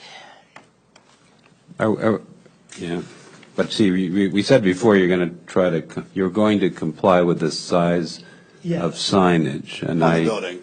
I'm just thinking about it. I mean, it's not a historic sign or anything. If you're going to comply with the size of the sign and the height of the sign per the ordinance, it seems like you might as well put a new freestanding sign if that's allowed. Or would you consider eliminating it? Or reduce the height of it? I just want to focus on, since you're moving it anyway, and you're going to comply with the ordinance, how are we going to do that? How are you going to do that? Currently, the requirement is 12 square feet. Let's see, 12 square feet of the sign area, and the existing sign is about 32 square feet. And height-wise, I believe it's conforming. The distance-wise, we are keeping the distance is 5 feet from the right-of-way, so we are complying with that. All right. Okay. I think the board's going to want you to comply with the 12 square feet, so I'll defer to them, though, so. I got the nod. No problem. The preference would be to consider eliminating it if you would think through that too, just because it's right on the corner, right in the center of town. No, and we do appreciate the board's concern on this. The rationale for wanting it there is because, and particularly now that we're reducing, bringing into compliance the building signage, there's really not going to be much curb appeal in terms of, hey, this is Pop's Bagel. Hopefully at some point, and I'm sure that it will eventually, in a short number of months, be very popular in town and outside of town. But eliminating it altogether with the reduced size of the signage on the building is just something at this point we would prefer to avoid if possible, but we will bring it into compliance with the township code. Could you at least make it look like the post office wooden sign? I gotta check this post office out because It's still a must be government some building. post office. No, it says, there is a freestanding sign there, but it's wooden. Are you and- familiar with the post office sign? I'm not familiar with the sign. I'm familiar with the post office, but we'll definitely We'll take a look. we'll take a into look at it. Yeah, because you have so many colors in there and the backlit issue, and you want to keep it in conformance with the rest in the area. We will absolutely look at it and see. And we have to be careful because it is also, although it is a light intersection, you don't want to block sight Yes, lines Yeah, at you gotta watch the sight intersections track. like this. There's a lot of movement happening at this intersection, so Dave may have to look at that. The DOT may have to look at it. Yes, this will be subject to DOT review as well, yes. Yeah. Can I just ask one quick question? Going back to the entrance and on Woodport Road, you said that there would be an exit and an entryway, correct? It's a two-way driveway, yes. It's a two-way? Yes. And then the one on Sparta Ave, is it just one way? That's two-way too. It is two-way too. I wonder, because bagel shops in this town are so, busy. If you go on a Saturday morning, a Sunday morning, they're packed. People are trying to get in. I'm thinking about the one on 15. They're so busy. And I wonder, and again, I'm not an engineer, if any thought was given to making one of them just one way, an entrance, and the other one an exit, just to avoid, a lot of, backups. It's a busy area. Yeah, I think what your comment, I believe the DOT is going to raise that comment too. And based on my experience with DOT, they will probably make this driveway exiting only right only. They will not allow any left turn coming out. So that's what I'm foreseeing, that's the comment that we're going to receive from DOT once we submit, that they don't want anybody to make a left turn crossing the Sparta Avenue and go there. Yeah. So that will the first thing that they will probably comment and make us do. I mean, Ernie, you, yeah. They may ask the same on the other driveway, just because of the close proximity to the intersection. That is correct. Yeah, Yeah, so- exactly. Yeah. But while we're on that topic, this is the last building on Woodport Road before the intersection light, where you cannot make a left turn. Right. Correct. The building before you has minimal entries and exits, and I think it's just a glass factory or manufacturer or something. So my concern is that since it's a one lane coming, I guess, east on Woodport towards the traffic light, for people trying to make a left, where the town does not let you make a left at that light, and this is only about 10 feet or 25 feet in front of it, would you consider making that an exit only and the other one, You mean this as an exit? yes, the do not enter? Okay. Only a right-hand turn. Yeah, it's. So people don't cut through. Yeah. So, or you can make a right into there, but you can't make a left across. Yeah, that's something we can do, that actually make both of them no left turn. And we can put a sign, no left turn, so that even if somebody wants to cut through and try to make a left turn, avoid the jug they handle. can't make a left turn. Yeah, that makes, that would, I think that would be, from a safety standpoint, I think that would be a good idea. That's something we can do that, yes. So good discussion. What I'd like to do, if we can, Mr. Conlon, if you finished with your testimony, Yes, I am. okay. Yes. Yeah. So I'd like to let the professionals have a chance to go, and then we can go up and down the dais as we typically do, and give everyone a chance to ask the questions. So if you're finished, I think, Catherine, we can start with you this time. Sure, thank you. So I know we started the testimony, your testimony, with the discussion about the right-of-way and just the clarification that I raised in my memo. I just have one further question related to that, and is that I know you mentioned the setbacks were based off of that right-of-way line, whereas the total lot area, so like the total impervious coverage, also based off of that, I think your plan showed 11,266 square feet.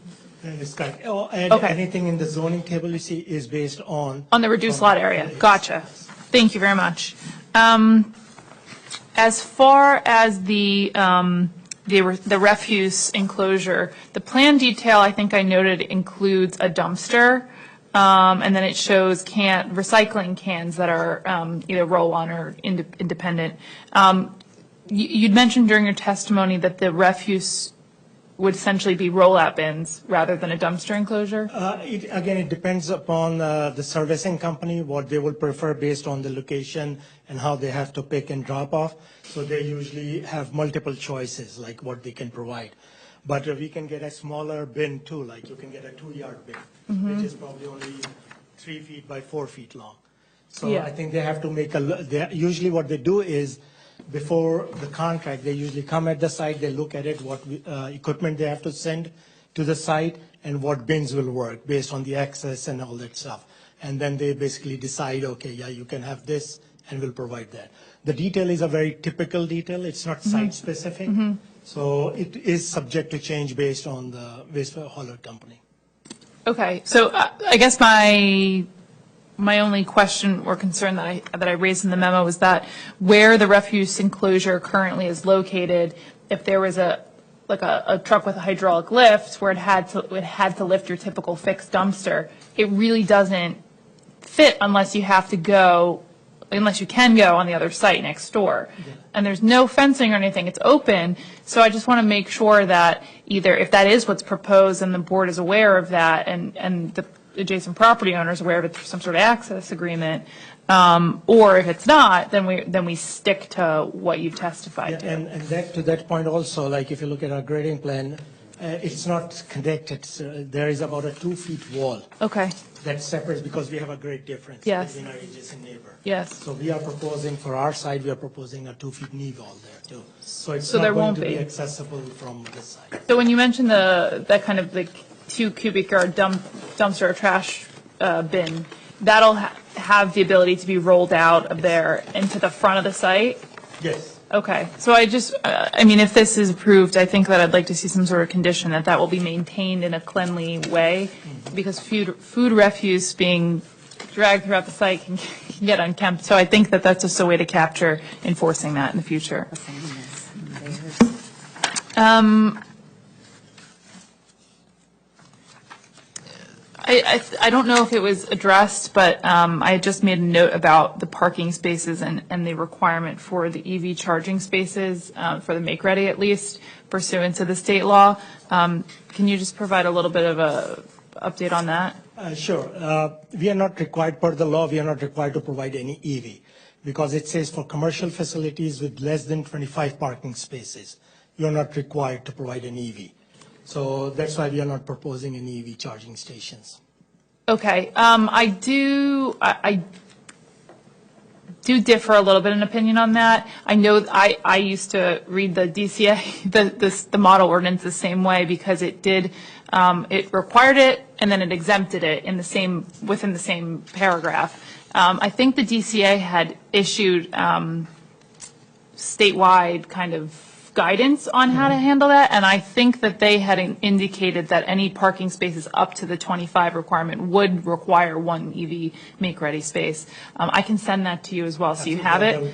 Yeah, it's been really helpful for me. So the DCA guidance does kind of note that the EV spaces are still required in that 25 space That's the threshold. question to that, though. And also, the EV ordinance requires that at least one handicap parking space has to be EV. So which means that one space has to be the handicap? I have to look back at the guidance. It does also include that because the 5% is such a low threshold that when you do just have one space, it's unclear what that's included. So I'll get back to you on that. I don't have it off the top of my head, but there is something to the effect in that guidance that discusses that. I do know that. If that's the case and we have to comply, that's a state law, so we will comply with that. Yeah. Thank you.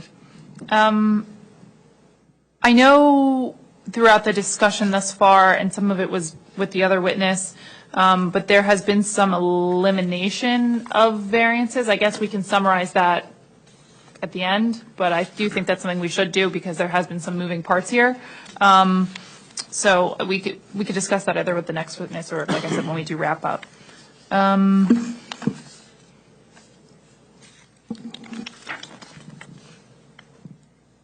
think my one other question was related to any kind of shade trees that are required per the ordinance or any other of the landscaping requirements.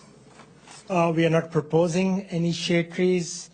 However, if the board, I don't want to provide any shade trees too close to the intersection. But we might have a room here and there that we can squeeze small or evergreen trees. So we'll take a look into it and then see whatever we can.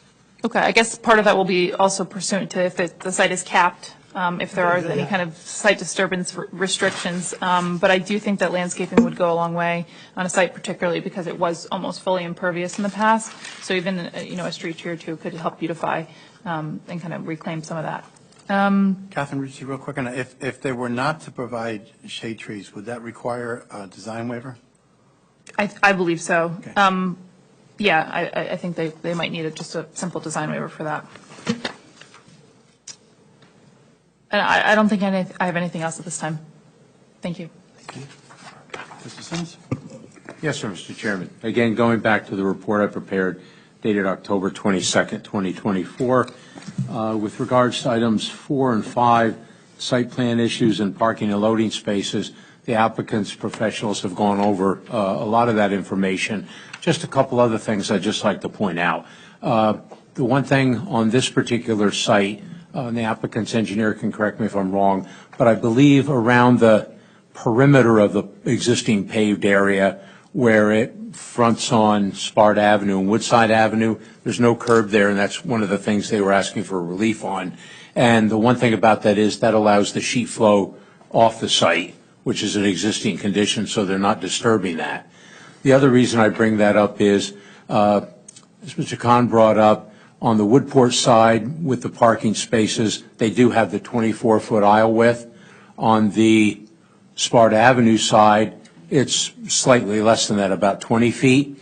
But the one thing I noticed, and I checked it out on my way over here tonight, if someone was backing out on that site, the reality of it is, without going into the traveled way of Sparta Avenue, there is a concrete sidewalk there that's basically flush at the same grade as the parking area. So basically, if someone backed a little bit further, they'd be backing onto the concrete sidewalk and not grass or have a curb there to stop them. So you do get approximately 4 foot more of width as far as that goes to get close to that 24 feet, just as a point of observation. The other thing that I think should be discussed as far as that goes with regard, and it depends a lot on how the DOT affects the traffic movements. For the parking spaces on the Sparta Avenue side, on the, call it the westerly side, would it be possible for the, and I think this was in your traffic engineer's report, to make a couple of those spaces employee parking? And the reason for that is that it would help minimize the amount of in and out traffic there conflicting with the entrance off of Sparta Avenue. So if that was acceptable to everyone, would that be all right? Yeah, I think so. I think that is the plan. I think we did discuss it with the applicant, and he's okay with that. Okay, so in addition to that, I think there probably should be a couple signs there, employee parking only, just so it's clear, so someone doesn't pull in there if one of the employees doesn't show up early enough. Right, sure. So we talked about all the other parking situations. Then going on to stormwater management, it's in the township's ordinance that if you increase the impervious by 500 square feet or more, you're supposed to provide stormwater mitigation. But in this particular plan, they're actually, decreasing the impervious by a little over 751 square feet. So they don't have to provide mitigation in this particular case. And as I indicated before, a lot of it's sheet flow off right now. The one thing that I did notice when I did the site inspection was along the westerly side, the common property line between the applicant's property, and I believe it's Burke's Liquor Store right next door. Today, more or less, the pavement runs into each other. It's like a common parking lot type area. But as Mr. Khan pointed out, they're proposing approximately a 2-foot-high wall, not as a retaining wall, but basically as a delineating wall along the westerly side, and then a portion of the rear property line to where he's pointing on one of the sheets right now. The one concern I would like them to check on that, by providing that wall and the grading that they've shown, we may get some concentration of stormwater going to the end of that wall back by the trash enclosure. And I just want to make sure it doesn't create an erosion issue and a problem for the neighbor to the south at the end. Sure, So- we can take a look into So you can check on that. Yes. With regards to the lighting plan, I believe they've agreed to look at the streetscape fixtures and upgrade them as appropriate. Did we come up with an hour of operation for the lights? We have not. I can bring Haitham or Yaz up to speak to that. But the store is closed. The store will be closed by 3 p.m. Starts shutting down probably 2:15, 2:30, getting things ready for the next day. So really, the effective hours of operation, you guys are open at 5 o'clock, I think. 4 o'clock. So that's awfully early. So 4 o'clock, it'll be lit, maybe a half hour before 4. But we can get Yaz's or Haytham's testimony on that. But certainly it's not going to be lit at night when the store is not in operation. Okay. Then moving on to the utilities. Again, I know there was a report from the Director of Utilities for the township. I think they have to coordinate with the Sparta Utilities office as far as the sanitary sewer lateral to make sure the addition or the trash enclosure doesn't foreclose getting in there to service that as needed and the necessary cleanouts. Again, my understanding is the existing service to be checked by the plumbing subcode official. You may have to upgrade the size of that line depending on the water demand and the water fixtures. With regards to landscaping plan, I believe you covered that as far as adding what landscaping may be permissible based on the requirements to keep the cap on and that type of thing. The architectural plans we went over as far as where the HVAC is going to go. And the building renovations, I think on the signs, we basically talked about that, and the applicant basically has agreed to bring basically things into conformance. Is there any, I don't think there's any existing sprinkler system, or would one be required or proposed? I'm not sure about I don't think so it's required. Okay. There is no existing either. Okay.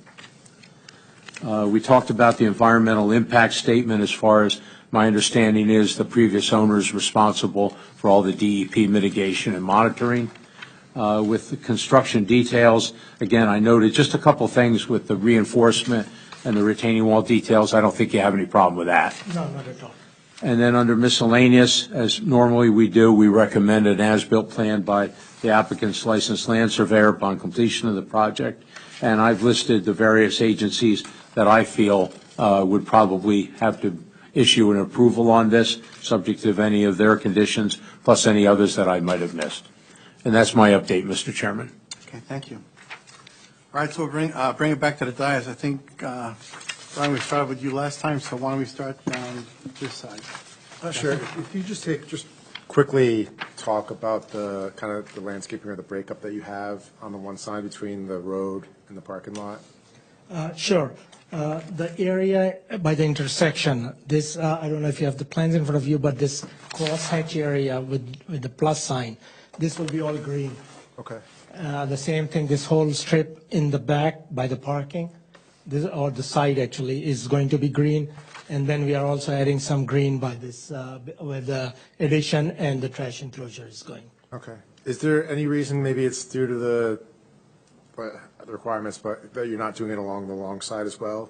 Actually, this is all, I mean, I think, I don't know if it's the township streetscape program, there are pavers in front and the sidewalk, so we don't want to change that because it's a continuity to the other neighboring properties. So it might be a streetscape project that the town took some, or whatever. So that's why we are keeping it the way it is. Okay. All right, that's it. Basically, my questions have been answered. Mr. Connolly, I think a no left turn out of both driveways is a good idea, and I agree with our engineer on employee parking spaces, so we don't have someone backing up and then having traffic stuck out on Sparta Avenue. I think that's a really good suggestion. I know it's a tight spot, but I think those suggestions make it work. Thank you.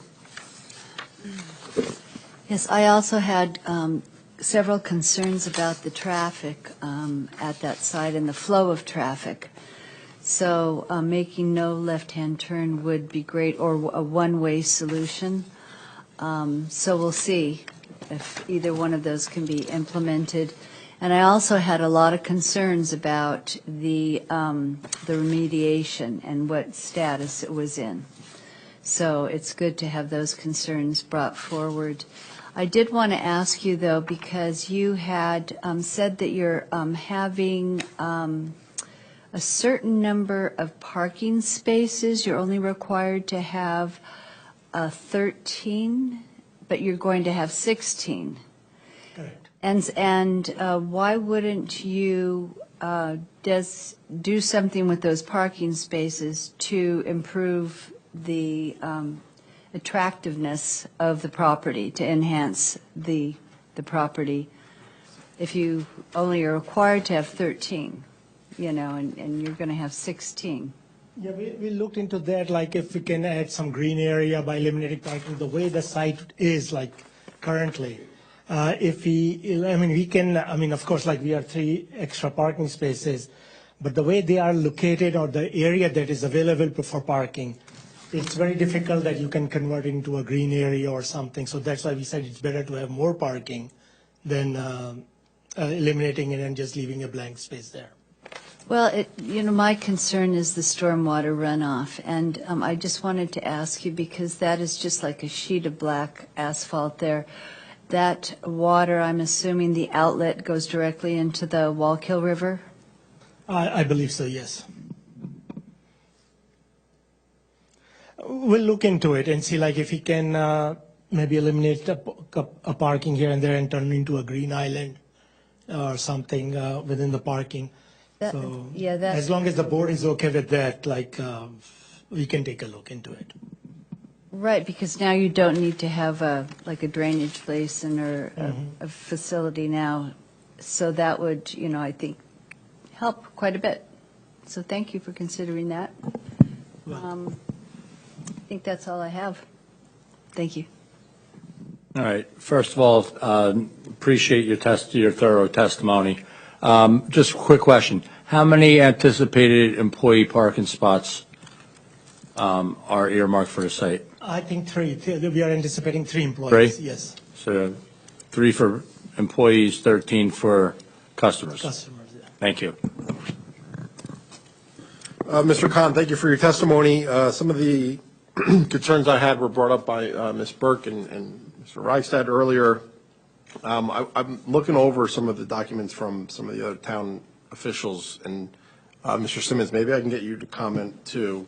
The fire marshal says that fire protection systems must be installed, but I thought I just heard that they're not going to be. By code, we are not required to have any sprinkler system, and I will leave it to Yogesh to answer that. But I think what the fire marshal letter also says that they may need to install a Knox box and all that stuff, which is going to be, we will comply with those comments. How does the town define approved fire protection systems? My assumption is, and that's something to be confirmed with the fire marshal, what he may have been talking about is not necessarily a sprinkler system for the entire building, but a hood-type system with the appropriate reagent to control it in any kind of cooking area. That may be what he was referring to. Okay. And then also, Mr. Long had a call out about removing an existing sewer line cleanout. That was the one we were discussing where I believe he thought it might have been in the area of either the dumpster enclosure or the addition. Okay. And they wanted to make sure that, in fact, if that was the area where the existing lateral came out, that it be relocated as necessary and the appropriate number of cleanouts installed so that it could be serviced if there was a clog. Okay. Thank you. No questions. Mr. Chairman, if I may? Yes. I just thought of one other thing I just wanted to make the applicant aware of. I remember when our office years ago did the streetscape plan for Sparta Avenue and some of Woodside Avenue, and one thing that I can get for the board's records and also for the applicant, at that time, the New Jersey DOT required us, if I recall correctly, to prepare a jurisdictional limit map. And the reason I bring that up, some of the fixtures, for example, the light fixtures, the pavers and what have you, aren't necessarily standard DOT type treatment for a roadway like that. The DOT allowed it because of the town center type of setting and the attractiveness of the area. But on that jurisdictional limit map, there's actually some notes that say DOT is, and I'm just doing this off the top of my head, DOT is responsible from curb to curb, but the pavers and the lights are the responsibility of the township, and what was approved and what was allowed and what wasn't allowed. So I just would like to get that in the board's records and also to the applicant, because they're going to be going to the DOT, and that way, if they bring that up, it's not a surprise to you. Thank you. Okay. Thank you. Great, thank you. Yep. Okay, couple questions. One of the things that I'm struggling with, maybe everyone else is seeing it, but you say there's a reduction in impervious coverage. So when I look at what we're adding to the building, I wasn't really sure where the reductions are. Could you show that to us? Yeah.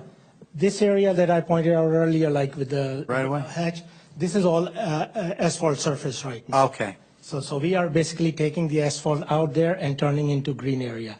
The same thing over this strip here and this strip over here. okay, great.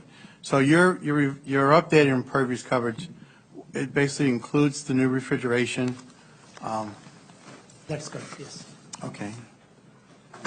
Is the addition on top of an area that is, Previously asphalt, yes. okay, on the asphalt area? Okay, thanks. One question I had, we could put this off to later if it's not the right person. When I look at the freestanding sign, look away from the dimensions and just look at the sign itself, there's a lot of information going on that sign. And when you look at the town center standards for how its design should be, and you can find this in our master plan, you can find examples, it's basically just the name. So when you look at the signs, again, I'd like you to consider maybe look at what's in our master plan. We could give you a copy as examples and have it conform to that type of a messaging as opposed to the hours of operation and all that. We talked about the illumination.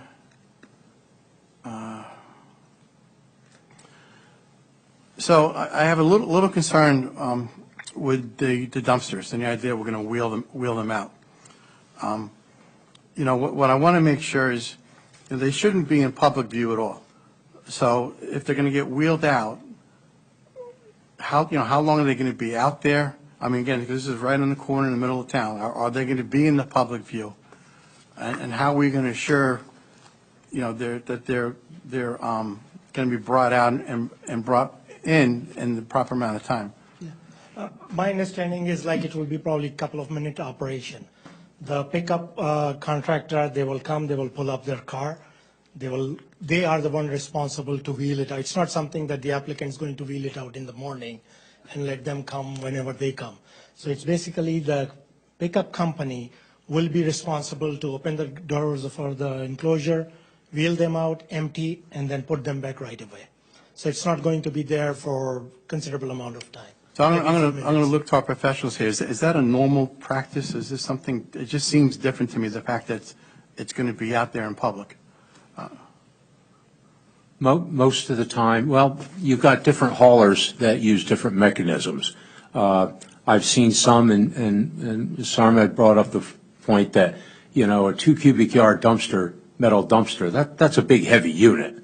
And what I kind of envision more here in this case, for example, I've seen going through Branchville the other day, Waste Management, they've got those green roll-off, not roll-off, green rolling containers. They may have several of them that come out, and there's mechanisms on the side of the truck that dump them in the hopper, that type of thing. I think that's more realistic, because I think you get those big 2 cubic yard dumpsters, and they're metal, they're heavy, and then you got the weight of everything inside it. So I would defer to Mr. Khan, but I would sooner think the Waste Management or the hauler is going to refer to something like that. Yeah, usually, like my experience, I think is on the same line. Like again, usually these are polyethylene type material. Yes. So they are not metal like the smaller ones. That's right. And so they are not very heavy. And usually, like even if they bring a smaller truck, not a regular garbage truck, they are equipped with the mechanism to lift and empty those containers out. And I think because you may have a larger number of those type of containers, but each one is smaller in volume, so that's less weight in each one, more manageable, I think, in this case. And I just want to, if I may, just clarify the testimony, because I understand it and appreciate that it's a concern of the board. The containers themselves will be hidden from view. The contractor, whoever that contractor may be, will retrieve them from the enclosure, unload the garbage, and then put the containers back, whatever those containers are, however they do that. And then close the gate. Okay, thank you for that. So they'll be out there, but just enough time for them to dump them, and then they put them right back. Correct. And that's what I saw in Branchville the other day. Okay, thank you. May I just ask a question? Yeah, please. If we are discussing kind of like those rollout bins, which they max out at like 96 gallons or so, how many could fit in an 8x8 enclosure? And how much trash how frequent will trash pickup be to capture that amount of waste? Yeah, as far as those 96 gallons, I would say we can fit probably 3 to 4. Okay. As far as the schedule, I believe we'll start with 2 days a week. And again, let's see, like if it needs to be more frequent, then the applicant will have to add another service to that. Okay. Thank you. And that is part of the testimony that the applicant will provide to the board, but I do know that it is a concern of theirs to be good neighbors, and they're mindful of the food and, the nuisance that it can cause. So they will be very diligent in removing the garbage as much as it needs to be removed. Okay. All right, another question I have is relative to the loading space. I have a concern with the aisle width on the front, where it's, I think, 20 feet. And what I want to make sure is, my concern is that what if a truck were to pull up, park in that aisle, and there's really not a lot of room for cars to move around? So would it make sense to maybe put a loading space in there and have less parking spaces? Yeah, again, going back to your comment, if you have to do like a loading space, loading and unloading, I would probably do it on this side, because then they have at least 24 feet to back up, and then they can go out the other way. I think from a safety perspective, again, with traffic backing up, again, and not having the aisle width, I'd like to see that if you guys would consider that. Yeah, we'll absolutely consider that. You will also hear, again, testimony from the applicant shortly, probably before we hear from Alex on the planning about the operations. And the deliveries will occur outside of operating business hours. So the stated concern of the chair regarding customers who might be pulling in and out is not really going to be a concern because the business will be closed to customers at that point. But we'll have that conversation. Okay, all right, thank you. And that's all my questions. All right, thank you again for what we've heard so far. One question, I want to go back to the landscape. You mentioned about grass and mulch. You haven't talked about actual shrubs and vegetation. Is that what you're planning, though? Because there's no landscape plan, so I just wanted to clarify that. Yeah, and that's something I think we discussed, like, again, we can add some shrubs and if possible, some trees, maybe a low height trees or whatever. If we are not able, I mean, and also like shade trees along the frontage, depending it's not obstructing the side triangle and DOT approves them. Okay. So, yeah, we will look into that, yes. And we always ask, and the Environmental Commission always asks too, if you could use native non-invasive species. Absolutely. Okay. Also, I wanted to bring up we haven't talked about the traffic report that you had commissioned. And I just wanted to confirm and see if there's anything you wanted to add to it. It does state that based on the analysis, there are no changes in the levels of service for any of the movements during the morning or evening peak hours when compared to the existing conditions, and also to no build and build conditions. And also it concludes that the proposed development will have little or no impact on traffic operations at the intersection. And based on the analysis, the proposed development would not have any adverse impact on traffic operations or safety on the site or along the adjoining roadways. Any other commentary? I mean, that sounds positive to me. I just wanted to make sure that you don't anticipate any. Okay. Yeah, I can explain. I can elaborate on that again. That report was not prepared by us or by me, but I did talk to the traffic engineer in detail because unfortunately he cannot. He has a conflict today. First thing he wants me to mention that the comparison that they made or he made based on the ITE requirements, there is no requirement or requirements listed in the ITE manual for a bagel store. Usually the requirements are for fast food like Dunkin' Donuts, 7-Eleven. So the traffic generation of a bagel store, a mom and pop shop bagel store is much different than a franchise store. So unfortunately, but they don't have any other comparison, so he has to make that.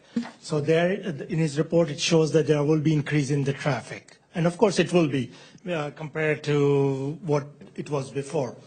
And we agree to that. But it's not going to be as severe as Dunkin' Donut or a store like that.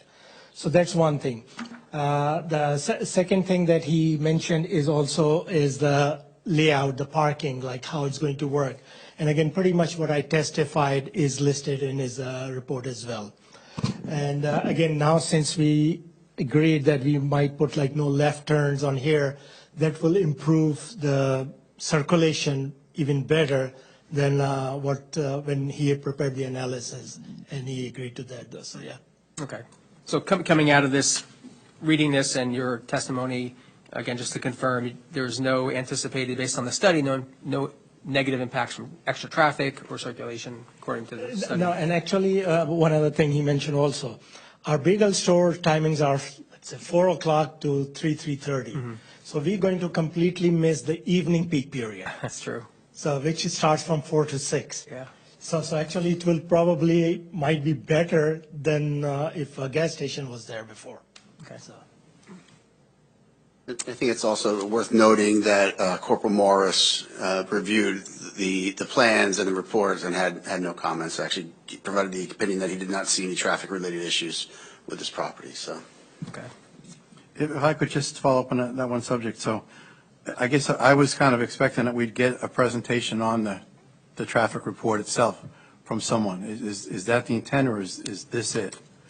There is the traffic engineer cannot be here to report on or give testimony on his report. We submitted the report, And then based off Corporal Morris's no comments or favorable comments on the report that was provided and the plans that were provided regarding traffic and circulation, we don't have him here tonight. Okay. I'd like to finish going down the dais, but maybe Ms. Simmons, I'd like to get your thoughts on what you saw with the traffic report. Any questions or not? I did review the report, Mr. Chairman, and a couple things. Number one, with regards to the traffic generation that he referred to in the report, they took a lot of those figures out of the ITE traffic generation table, and I believe for the assumption of what the gas station was when it was operational, I believe they used a 4-pump model as far as generating the traffic that would come from that. And also for the proposed facility, I believe they used a donut shop with no drive-through. And if you go to those ITE tables, basically, for example, with the donut shop with no drive-through, they have a series of studies that have taken place, and they come up with a figure of so many vehicles in the peak hours in and out per 1,000 square feet. And in this case, I think the total was about 1,912 square feet, something in that order. And as I indicated before, there's tables when it was a gas station where you can do it by 1,000 square feet, or in the case of what the traffic engineer did, by the number of pumps. And per the number of pumps times a factor gives you the in and out trips in the morning peak hour and the evening peak hour. I believe he had the 11th generation of the ITE journal. I was only able to put my hands quick on the 8th generation. But I did the figures, and they come out substantially the same figures. It's not order of magnitudes different or anything like that. Usually what happens is they go up in the different generations of that ITE manual. One of the things that's updated is the number of studies that are available. And if you look at the graphs that are present in those studies, basically they'll plot it, a function of on the x-axis of the number of trips, and on the y-axis the number of square feet, and they have different data points, and then they use what's called a least squares regression analysis to basically fit the best straight line to that data. The more data you have, the better the estimate. It's a range. So my bottom line point is the numbers that they came up with as far as the level of service goes and the traffic generation, I generally agree with that. And I think they were also with the thought that by putting some of the, as Mr. Khan indicated, putting some of the employee-only parking spaces by the west side of the parking area field would be good, because those spaces aren't going to be going in and out and conflicting with the vehicles coming in and causing an interference there.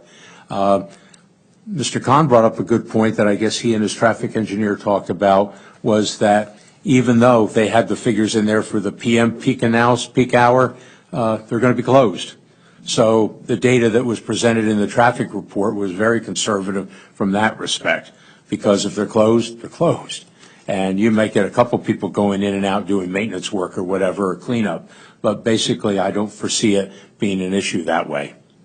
Thank you. Yes, sir. Yeah, I apologize. Didn't mean to jump in. No, I'm good. Just wanted to share a thought that we don't have to decide now. I just wanted to raise it as a consideration. I'm not sure how my fellow board members feel. Back to the signs. The freestanding sign on the close to the corner intersection there is still sticking out in my head. I don't know if the board would feel comfortable relaxing some of the standards for the two signs on the building back to a little larger in exchange for not having the freestanding pole. Just throwing it out there as a consideration. As I understand, you don't want to have the smaller signs on the building and no pole. You really don't want that pole sign. Just want to throw it out there. I can't force you, but so that's a consideration. I'm not sure what others feel, though. Removing the pole altogether, and then perhaps the building signs being a little larger. But you need visibility. People need to know who you are and see it. Just putting out there for consideration. Don't need a decision right now. That's all I have. It's a good thought. I'm not a fan of the poll either. Just to clarify, because you said you would be opening at 8 a.m., is that when employees are coming in? I'm sorry, 4 a.m., is that when employees are coming in, or you will be open for customers? Customers. I think we have to. We're at that moment? Yeah. Faith You're going and- to have to have the witness. But they did say they're going to open at 4. Yep. For business, so.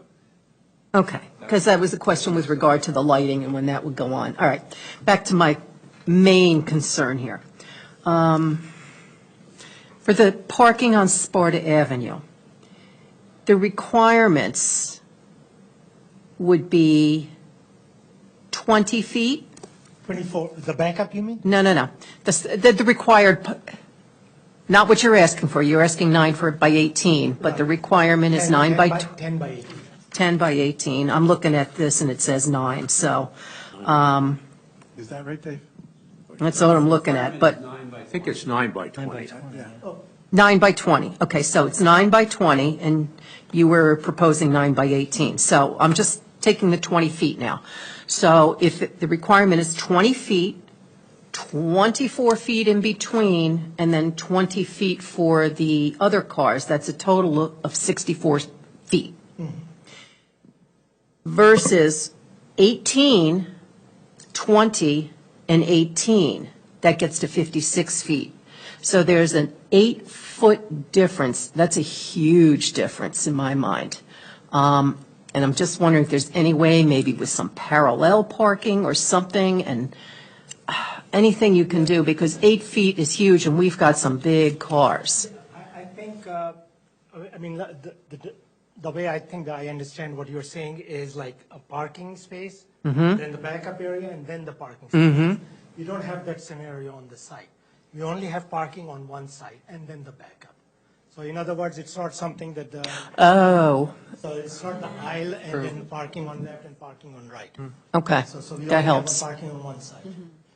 For all the backup areas. Actually, show the board where the parking spaces are. If you look at it, let me pick up the handicap one. This is the parking space, and this is the backup area. Okay, Then we don't have any parking on this side.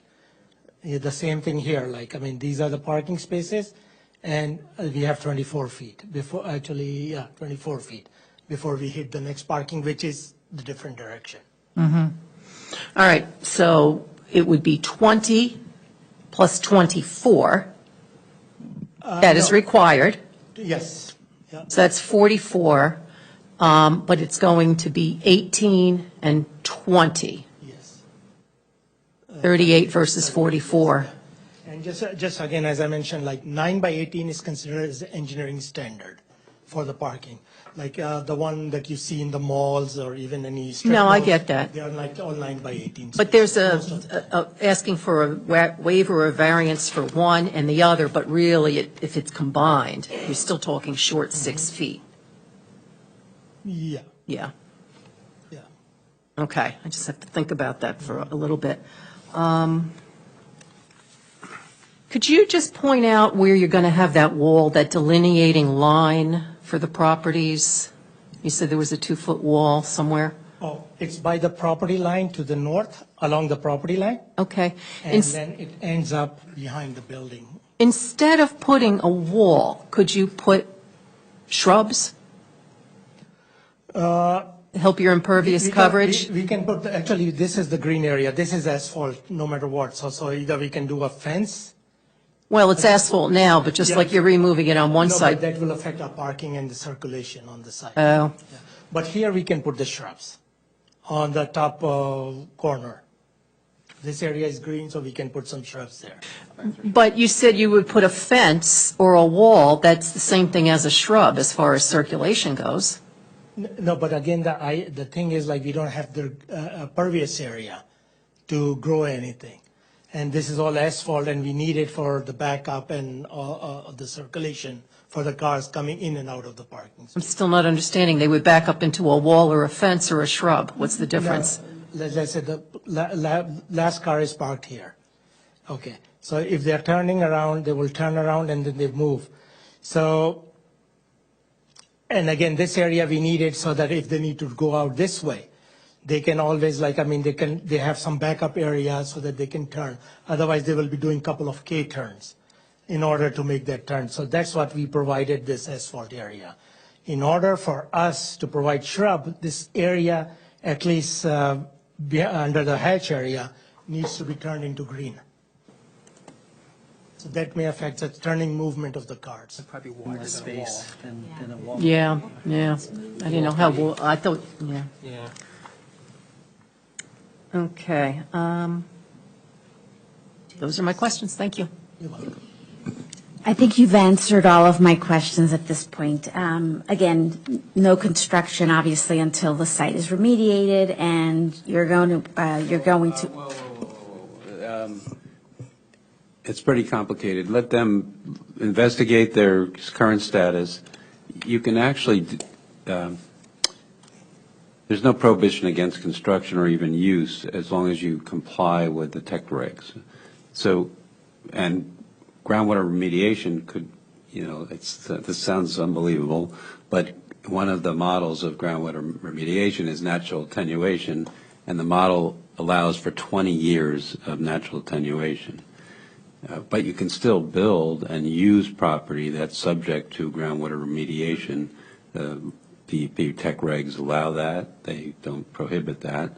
And even if there's this other thing of a declaration of environmental restrictions with a cap, there are ways to get permission to pierce a cap and to use. The building is there. That building could be used today.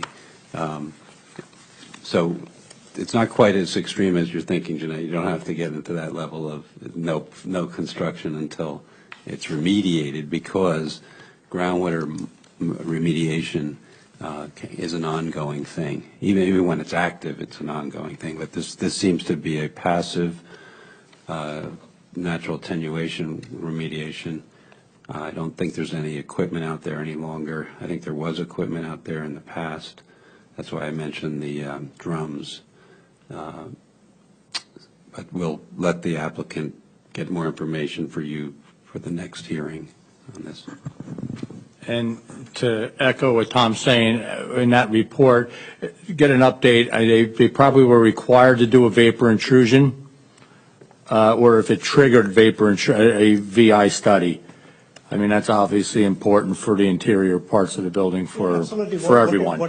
I mean, there's remedies to address that if it's there, but I mean, if it's addressed in the environmental consultant's report, then so be it. So just so that I'm clear, when we say that the prior owner has to remediate the property, is there a timeline? Yes, but it's very complicated. The regs are extensive. There is usually what's called an administrative consent order, an ACO. I'm not familiar with this particular property. The applicant should provide that information to you. Perhaps there's a status report from their LSRP, Licensed Site Remediation Professional, that has been done in the recent past, which indicates its status. And that kind of report should be provided as part of this hearing, just to give us an update, so that we know that they can dig into about 3 feet down into that soil that's next to is on asphalt, and that they're going to build a building on, and that there's no declaration of environmental restrictions requiring a cap that cannot be pierced. These are all standard things now, and the DEP's tech regs, so they'll be able to give us an update. So. Okay, thank you. Thank you. I think we touched on everything. Joan did bring up the retaining wall, which I've been thinking about. Real quick, do you have a material that you plan on using to build this? It will probably be concrete block wall, like Keystone, Allen block type wall, Okay. like a small knee wall. Okay, I wasn't sure if you were going to do, frame it and pour it. No, and- no, it's going to be a decorative. Okay, type, yes. that, or even, a brick veneer to match the brick veneer with the bluestone cap, something along those It will be lines. one of those Okay. aesthetically pleasing. Thank you. So it aesthetically fits in with the town center. Thank you. And following up on that, do you have another question? No, that Or was we'll go it. bounce back to you No. on this. Can you put some portion of a wall at the end of where the parking on Sparta Avenue, they're backing up, where there was a concern that it could back up into the sidewalk, into passengers? Can you put little something up there? I didn't get the exact, like, this area here? Somewhere in there, yeah, because you said when the cars back up, there's nothing there, and if they overshoot it, they could go into the pedestrian area. Okay, you mean the sidewalk? Yeah, the sidewalk. Yeah, actually, it's pretty wide, like there's a sidewalk and then you have a paver walk. So it's not something that if the cars overshoot it, they're not going to be in the pedestrian walk, or which is the paver area. So they're still like about 8 or 10 feet there, though. And again, any improvements that we do, any retaining walls, anything, that is all subject to DOT approval, because that is technically Okay, DOT. yeah, no, you know what, when you were talking about, I'm just realizing the shooting over was on the sidewalk, going because on the other side. If I understand correctly, let's say if a car is parked here and they want to back it off, we are providing 20 feet backup. If they overshoot, they will be in this concrete area. Okay. And then we have the paver where the pedestrian walks. Okay. So I think we have ample area there. So that's, I think that was the comment. I think that's about it. It's a concrete and paved area that's seamless with the pavement now. They can't say it's theirs because of this DOT taking, or the DOT is funny. They basically just declare what their right-of-way is, and you're stuck with it. It is And so. it's been that way for decades, so. Okay, I'm going to do a time check here. We went a little bit later than we normally do here. So we don't start any new testimony after 9:30. It's 9:45. I haven't had the public. I want to give them an opportunity to ask their questions. But then after that's done, then we probably need to set a date to pick up a continuance to complete the application. Certainly. Okay.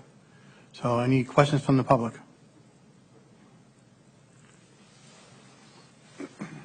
Jenny Derricks, tap into Sparta. Jen, please raise your right hand. Do you swear or affirm to tell the truth, the whole truth, and nothing but the truth, so help you God? I do. Just going back to the circulation of the parking lot, there seems to be a rationale to make it one way. There's a lot going on in that intersection right now, where there's a sign that has a timed carve out for when no right turns are permitted, meaning if you're going to go right there, you're interacting with that in the ingress and egress of the parking lot. And likewise, coming up, my directions are not good. So coming from, say, the library and going towards the bagel shop, there's already a jug handle that, because you're prohibited from making a left turn at that intersection. So if you're just going a few feet down the road and making a left turn into your parking lot, you're in a sense recreating the same circumstances that are currently mitigated by the jug handle. In other words, you can't turn left into the parking lot. It's not just turning left out of the parking lot, but the way the road is configured, I hope I'm a little clear on what I'm saying. The way the road is configured now, you can't come up to the traffic light and go left. You have to first go through the jug handle. Is that clear? Right. So if you're just going a little bit further past the jug handle and turning left before you get to the intersection, you're recreating the same circumstances of danger that were anticipated in the creation of the no left turn at that intersection. So I'm just asking that you consider the one way through the parking lot. It might not be as convenient as you'd like, but accidents on a regular basis, like we see now at North Village, certainly won't be convenient. Ms. Derricks, I think I brought up that same point, and Mr. Khan, you said you would put a no entrance off of Woodport, no left turn into that entrance. No, exiting out. The left turns, both properties on either road, whether it's Burke's or the other property, are allowed to make left turns into their buildings. But for the going up to the traffic light, you would have had to go around the traffic light handle, you would have to go around a jug handle and go up, and or vice versa the other way. Mike, I'm not talking But about. both properties adjacent to either side of this property do have left turns coming down or on both sides. You could turn left or right and cross 181 or Sparta Ave? The pizza place, there's really no, to the previous testimony, there's The auto almost body shop's right behind it, though, that The there's ga- a driveway in there. You could the make a glass left place. there. To the point was made earlier that there's not a lot of traffic going in there. Access to ball fields from the backside. That's two lots. No, that's two lots over, that's If I can, I think this Mancuso's. is really, Yeah, my apologies. So, I'm sorry, so applicant? the driveways that would access a left turn off of Woodport Road are, the concerns are the driveways that are closer to the intersection than the jug handle. So once you get, I think if you look at the traffic report, they analyze the entire intersection. And based on that, like they determine the level of service. And that's all listed, like level of service is not changing. certainly, right, but you can't, it's really not, I don't think it's an apples-to-apples comparison of a gas station that existed 10 years or more ago than the existing circumstances. I don't even know if that no left turn, the no right on red situation was in play at the time that the gas station was open. In other words, there wasn't as much traffic. So to say that there's not going to be an impact to the intersection, it's a safety issue. There's already restrictions on a left turn.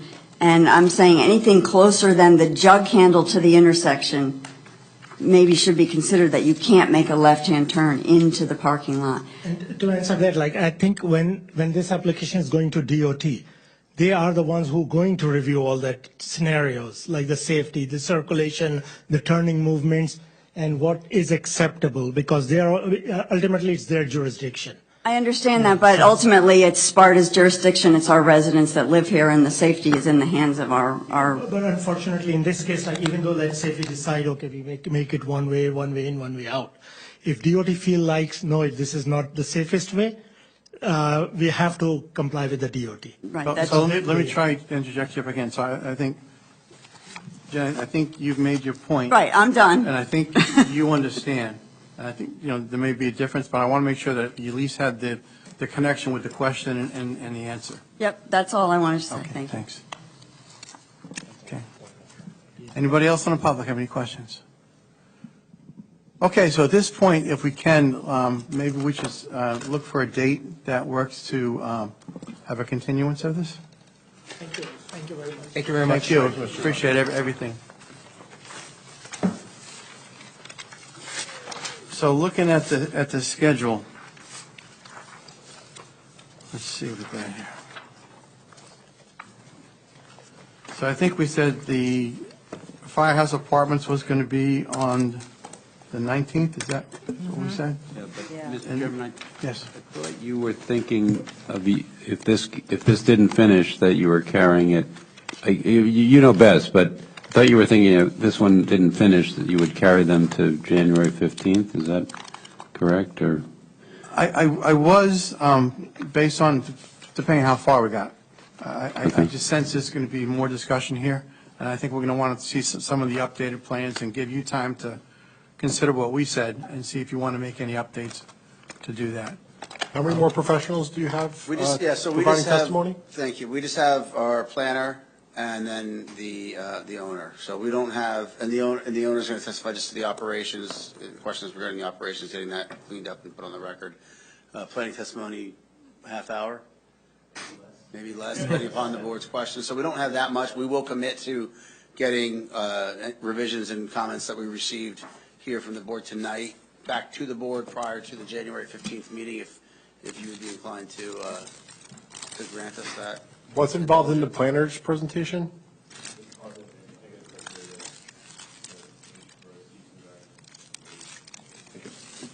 So let me throw this out. So we can commit to trying to get you in and out on the 15th? So the question is, do you want to come back and see what happens, or would you rather us try to work on a date that we feel comfortable that you're going to be able to come back one more time and we can resolve this? Can I ask a question? Yeah. So when we come back on, if we were to come back on the 15th, that we're at the end of the queue, or are we in the beginning of the queue?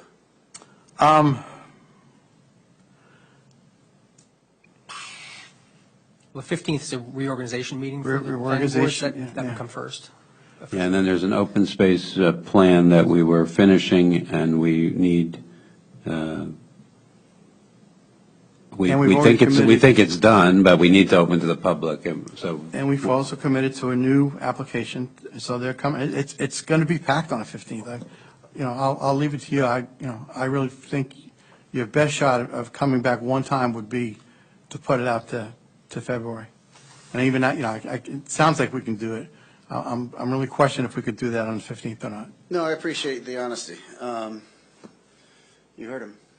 So the risk that we run is we come back on the 15th, we're all here, you're paying us all to be here, and the board's agenda doesn't permit us to get the full application and come back a third time. Or we just come back a second time, one final time in February.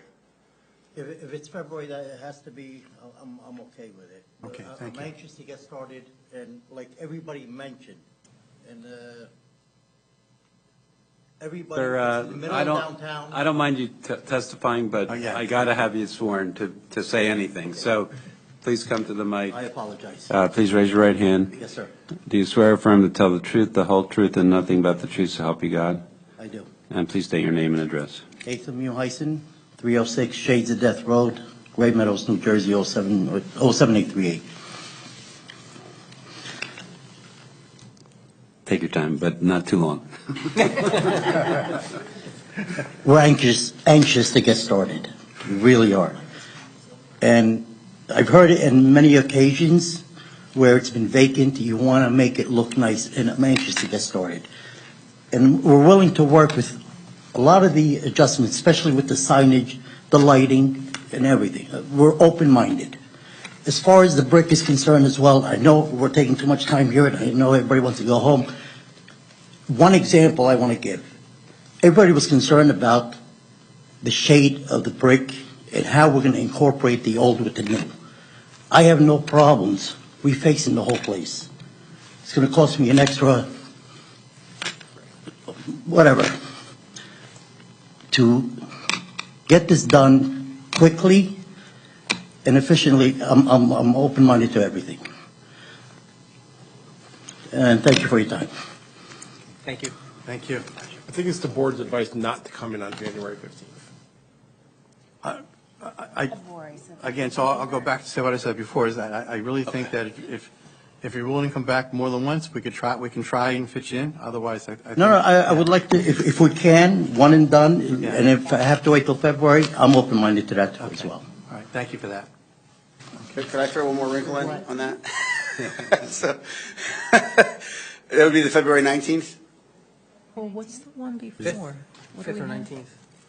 What's on the 5th? So the 5th, we've got Ramez, we've got Sparta MMA. Oh, No, that's the 19th. Ramez is the 19th. hang on a second. Firehouse Apartments, did we say that that's going to be on the 19th? I think you did. Yeah.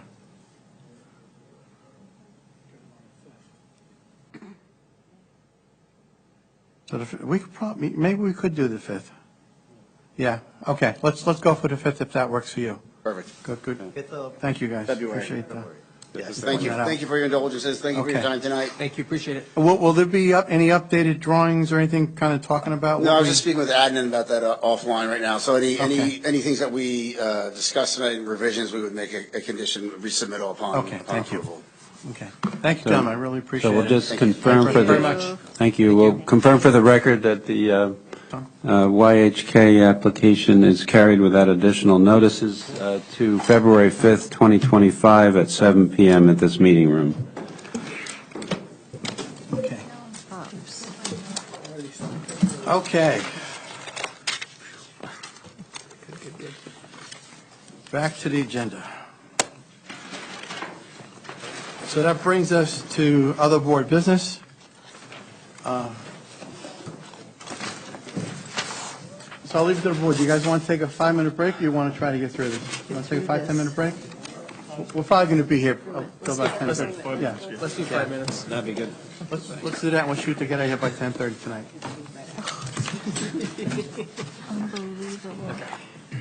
And folks, Catherine brought us a gift. brief summary of all the applications we took place over the years. And just highlighted, I've been privileged to come here for about 29 years. Thank you for that. And bottom line is it's interesting, I think, sometimes to go back and look at all the work you did over the years. And when I say all the work we did, all the work you folks did. So that was just basically a summary and to thank you for having us. Okay. All right, thank We you. appreciate it. Thank you. Yeah, definitely appreciate it. Marisha, there's a planning board application spreadsheet for 2024. I don't know if does anybody have any questions on it, anything that you want to say on it, Marisha, or? Not really too much that I need to say. I just updated the last recent application that was received from my office about maybe 2 weeks ago, the Green LLC, I believe. And it's still in the 45-day window review process. Okay. And then what was updated with approved for resolution for the Lake Mohawk Tennis Club.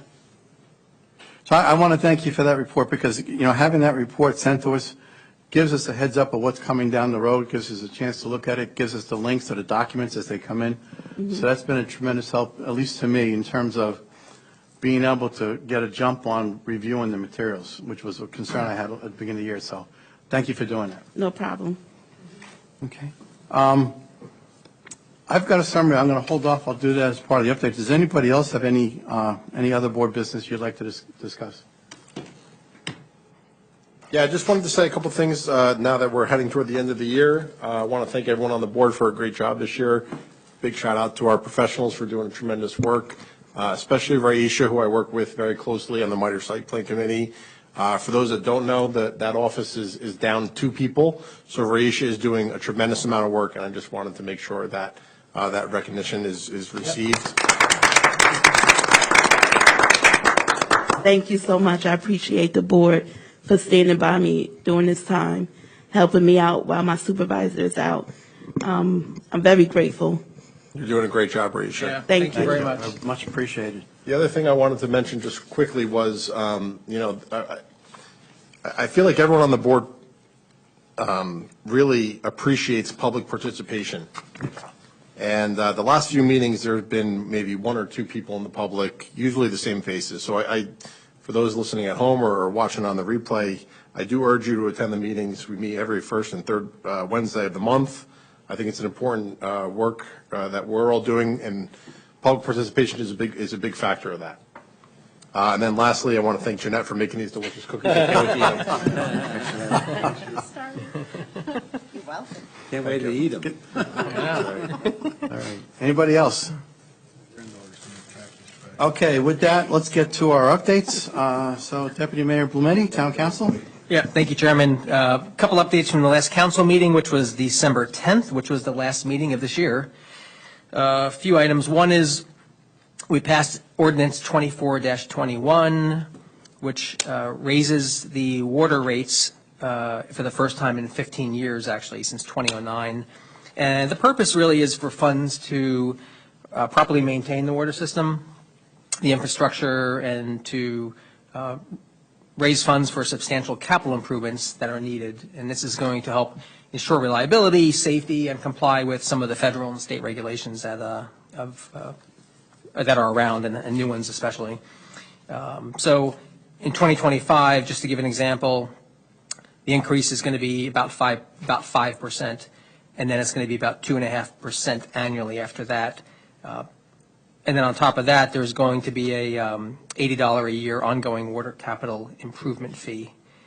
So the average increase per quarter, in 2025 will be a little high, but then after that it'll be, $4 or $3 a quarter average increase. I just wanted to give everyone a little flavor, a little update on what is happening there. Second, Resolution 9-9 passed, which is related to the master plan, actually, and this is support for applying for a no-cost technical assistance program to help us perform the climate change vulnerability assessment part of the master plan, which is required. And part of the application, doesn't mean we're going to get it, part of the application was that the council had to pass a resolution of support. So we talked about that at the council meeting and got that resolution passed. So we'll see what happens. And again, it's work that would need to be done when we're updating the land use portion of the master plan anyway, and it's still going to be done within the master plan work, but it's assistance that would be provided on a technical basis. And then just lastly, affordable housing is on everyone's mind. I announced at the council meeting that the council and the planning board and their professionals are diligently working on analyses and strategies, and we are planning and will adopt a resolution before the January 31st deadline. And after that, we'll then create a full, housing element and fair share plan, which is due by the end of June. So I just wanted to update everyone on the status, that there's a lot of work happening in the background, and Catherine is waist or shoulder deep in it, so thank you. That's all I have for tonight. Thanks. Quick question, Dean. Did they go over the budget? How much money? What were they closing the year out with the budget, and how much they're going into 2025? No. Regarding funds? Not yet. Not yet. All right. Yeah, that'll become part of the January. Yeah, the new conversations we're thinking about the next budget. Yeah. Thanks, Mike. Thank you. Okay. Ms. Dunbar, Environmental Commission? Yes, so we met on December 12th, and we reviewed correspondence for freshwater wetlands general permit and application for a flood hazard area, and this is in around an island in Lake Mohawk. And we also provided the review of the Pops Bagel, which we all received, that emphasized the need for plants and native plants. For our unfinished business, we discussed the open space planning update, and it was announced at that time that we do have the correct finished draft. The finished product is now posted, for everybody to hopefully come to the public hearing and share their thoughts with us. We're interviewing people for a green team appointment, and our Sustainable New Jersey Certification Committee has met once, and we're going to be submitting our points towards bronze certification. I believe the deadline is February 23rd. Our next presentation to the public will be, I believe, in February, and it will be about lead in our water. And the public and everybody is invited to attend that. We've started again this year a road salt watch program, and folks can register to participate. All you need to do is locate a body of water near you that is downhill from where salting occurs, basically, and sample before and after storms. And what I am seeing with my first sample is, and this is benchmark data, is that the salinity of surface water has doubled. So salt doesn't go away, folks. It gets in the soil, and then it gets in our well water. So we need to know the trend, so we can address it if it becomes a big issue, which it looks like it is.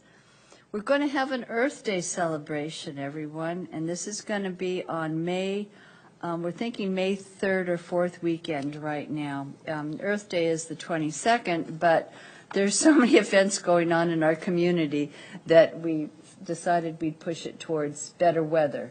And we're looking for a venue for this. The last one 2 years ago was out in front here, but we're now looking at maybe either the pavilion at Station Park or getting space at the middle school.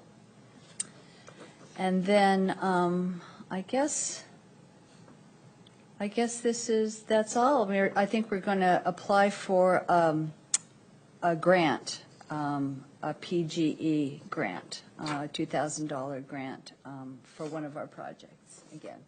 So thank you. Thank That's you. it. Merry Christmas. Christine, just a quick question. With the salt that you are testing, are you just doing it, or It's a whole you're looking for other people to do it? It's a whole statewide effort. It's coordinated with the Watershed Institute, and we're focused on the 5 watersheds in Sparta. And what we did last year is we started with a few sites, and we're building a database to see if there's trends through time, Okay. through the road salt cells. Okay, so you're looking at specific ones. Yeah, you can Okay. choose whatever, you can choose your downstream lake, your your Yeah. stream that's at the end of your street, Oh. or downstream of a bridge that's salted, because Yeah, the I have bridges a- are heavily salted. What are you measuring with, so it's consistent? Oh, I'll give you all the information. All right, we'll We're- talk we're another time, measuring- 'cause we're it's measuring- late. We have I'll call test you. strips, you just get like an inch or less of water, you collect it, and then you put your test strip in. And you wait 5 to 10 minutes, and then what you do is you have a chart, you get your parts per million. Yeah, And what you do is But I didn't know we're salted. you just submit it on your phone to the Watershed Institute, and they log it on a map of New Jersey, and you can actually read each other's concentrations throughout the season. Yeah. I'll talk to you more. Okay, I'm going to do something a little different tonight, I think, than we've done in the past. This is our last meeting of the year. And, when I look at this team here, and the things that we accomplished as a team, and when I say team, it's everybody up here collectively, our professionals, the input we received from the public. And I just want to summarize it, because, I could go on for a lot of time. I'm going to try to do this in 2 or 3 minutes, but there's a lot of good stuff that when we leave tonight, I think this team should feel good that we really made a difference. So if you look at just the planning board itself, we heard 18 applications this year. Some were carryovers from last year. There's some that were submitted that we haven't heard yet, but we've heard 18. And to do that, we had to actually schedule 2 additional meetings. So that showed a real commitment to getting this done. One of the things I think we should all really be proud of is that we took steps to protect Sparta against potential future mega warehouse applications. And the steps that we took in particular, I'm going to talk about, is what we just did on PDRM 2, where we had a zone there that was exposed for larger buildings. We put a max size, and we put in the requirement for data. So that should really help us in terms of protection against, I'm going to put this in quotes, future applications. That's a big deal. We submitted an ordinance that was passed by the town council, making it easier for small business owners of instructor-led business classes to come into the various commercial zones. Again, something that this board collectively changed, and another thing we should feel good about. In terms of transparency, we held outreach meetings on the master plan, the Environmental Commission's open space and recreation plan endorsement, and we had a discussion on cannabis. Some of those discussions were not that comfortable, but I think for the sake of showing to the public, we want everyone's comments, we're trying to get everyone involved. That would really show that we'll put an action behind the words. One of the things that again I think we helped with in terms of transparency was the zoning map. Again, great work by the town professionals and by Dave and your company. But we heard in the beginning of the year, and what we heard last year is someone just give me updates, and we made sure that those updates were provided. And in the end, I think we may have helped drive it a little bit just by having those updates scheduled. And lo and behold, we've got a zoning map, and that's a big deal. So thank you to everyone that did that. I think our meetings. I think we've streamlined our meetings by better scheduling than where we started off. We were just jam-packed, and we're limiting what's coming to us. We had those discussions tonight. I think we removed items from the agenda that we felt were outside of our purview. So we're getting closer to getting to 10:30. So this night's probably not the night to say that, but I think overall, I think we're doing really well there. So that's from the planning board. And now I'm going to move on to the minor site plan subcommittee. The minor site plan subcommittee includes, Christine Dunbar, Joan Furman, Bill Enright, and Marisha Franklin. They reviewed over 50 site plan waiver applications this year. That's a heck of a lot of data. So congratulations to them. Another thing that they've done is the time frame to get these site plan waivers through the process. We just weren't getting the information that we needed. So they designed a new site plan waiver application form, which has successfully helped us to accomplish a much faster turnaround time. I think now as things come in, we're turning around in weeks. You're not hearing the same kind of complaints we're hearing. In fact, if you go back to a recent town council meeting, John Drake, who is a consultant to help with that, recognized the efforts and the improvements that have been made. So, a lot of good stuff there. And again, with Jen in the audience, I want to recognize that, with a little bit of pushing, we actually started publishing minor site plan subcommittees minutes for transparency. So, a lot of good stuff went on there. And then I'm going to move on to the master plan subcommittee. So, the master plan subcommittee, I think we made some really great strides in 2025. We held our initial kickoff meeting in February of 2024, and we've met 10 times since then. A lot of people on the subcommittee. I'm not going to recognize everybody because it was just, maybe if it was like 10 o'clock, I might do that. But some of the things that they've accomplished, developed the Community Hub website. Thank you to Catherine for that. One of the things that was asked for at the beginning of the year and was put on the table is show me your plan, show me your budget, show me what you're going to do, and then go do it. So we put a stake in the ground. That team has said, this is what we're going to do, and here's how we're going to do it. So I think people, from a transparency, from a expectation perspective, I think we've done a lot there. And then, something I think everyone should be proud of is the community survey. Over 1,000 responses. I don't think anybody saw that coming. And those responses, that wasn't one person or two people. That was everybody in the team saying, how can we look for ways to pull the public in? So just a lot of good stuff. And the one thing I want to go back to the ordinance. We talked about PDRM too. That work was actually started with the ordinance subcommittee, which is disbanded for budget reasons. But there's a lot of good work that went into that led to it being so easy when it came time.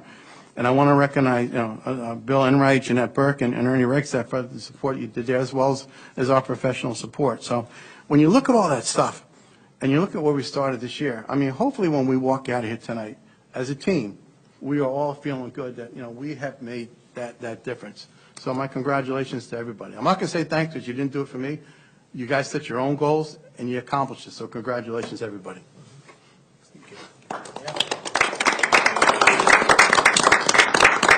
I think, but we can say a thank you for your leadership.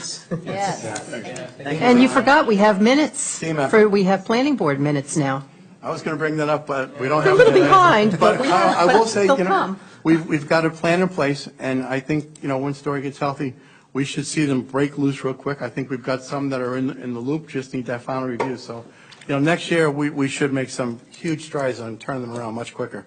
And, Mike, I know you had mentioned that as well as from perspective. So, again, great work by everybody. Congratulations. And I echo your commitment to all of us and your leadership. I think you've done a fantastic job this year. Teamwork. It's all teamwork. And I apologize. I want to recognize Bill because, he has been tremendous, and I don't recognize him enough in these meetings. But a lot of back discussions, behind the scenes, meeting with me, tolerating me. When we don't see eye to eye all the time, which I like. But again, so thank you for everything you've done as well. Yeah, Ron, as serving as your vice chair has been a great learning experience, and I think you're perfect at this job. So thank you for everything you've done. Teamwork. All right, that's it. Thank you. Bill, you want to I would like to cut in. Besides, you guys being amazing and, helping me out, especially as a new employee with the township. But my professionals, Catherine, Dave, and Tom, been my rock. Seriously, my rock. And I don't know what I'd do without them. So I'm so grateful for you guys, as well as our board members. But, I'm always emailing and calling in, and I'm like, I hate to be a bother, but they've been really tremendously great with me. So I thank you guys. Yeah, thank you. Good job, everyone. Mr. Enright, any update on the minor site plan subcommittee? Anything you want to add? We met earlier this evening. We have a couple of outstanding applications that we're looking to get some more information on. I think you mentioned that we reviewed over 50 applications this year. And we have a plan in place to do our best, assuming that the information that we need comes in, to try to get them done before the new year. Okay.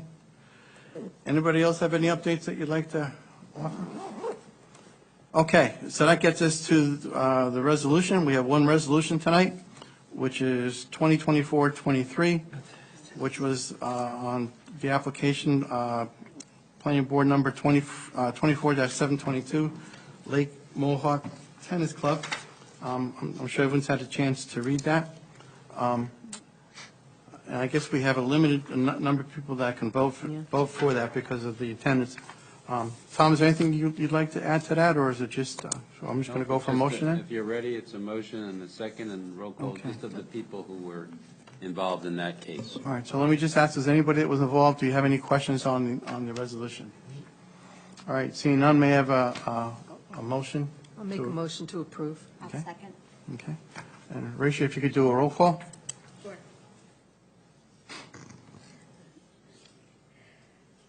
Chairman Ron Day, Yes. Vice Chairman Bill Enright, Yes. Joan Furman, Yes. Jeanette Burt, Christine Dunbar. Yes. All right, the motion is passed. Thank you. All right, so that gets us now to the public session, which I don't see on here, but we're not. On the back. On the back. So why don't we do that first? No? What's that? Okay. Let's go to executive session for attorney-client privilege communications. So may I have a motion to go back into executive session? Make a motion. May I have a second? A second. Roll call, please. Deputy Mayor Dean Blumetti, Yes. Jeanette Burt, Christine Dunbar, Yes. Vice Chairman Bill Enright, Yes. Joan Furman, Yes. Justin Canales, Yes. Celeste Luciano, Ernie Rackstadt, Yes. Mike Sylvester, Yes. Brian Zimmerman, Yes. Chairman Ron Day. Yes. All right, the motion is passed. We'll go back into executive session. I wouldn't expect this to, we'll try to shorten this up and get you back in here, Jenny. I don't believe so, but I won't know till we get through it. I don't expect there to be. What's that? I don't know. We can give you a call. This should be also with Joe, because I think the communication would be more open without professionals in the room. All right, well, let's start it first, and then we can do that. Okay. Because I think there was a couple of things we wanted to talk about here. So let's go back into executive session first.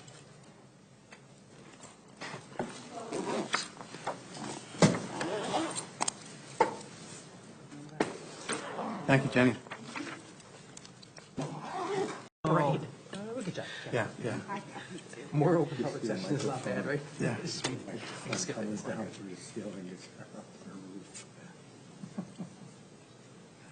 Tapped in. Yeah, she's here. Okay, thank you, Justin. Thank you, Jenny. We just want to wish you a Merry Christmas. So, Jen, we're trying to understand, so when you said you were good from a public comment perspective, or that you were willing to wait till we finish the executive session? I don't have a comment. Okay. I hate when people say I'm good. The compliment. Okay, so let me just say that on behalf of everybody, I'd like to wish everybody a very happy holiday. Our next meeting will be scheduled for January 15th. We're going to hold the reorganization meeting, hear a couple applications, open space. We're going to try, I think we're going to try to fit that in, and as well as our regular topics. So unless anybody has anything that you'd like to bring up, would anybody like to make a motion to adjourn? I'll make a motion. Second? Second. All in favor, say aye. Aye. All opposed, say no. Seeing as none, we are adjourned. It is now 10:37. Thank you, everybody. Safe trip home. Happy New Year. holidays, everybody. Have a safe Christmas, everyone. Make the motion to adjourn. Oh, boy. The motion never fails. I know that stuff.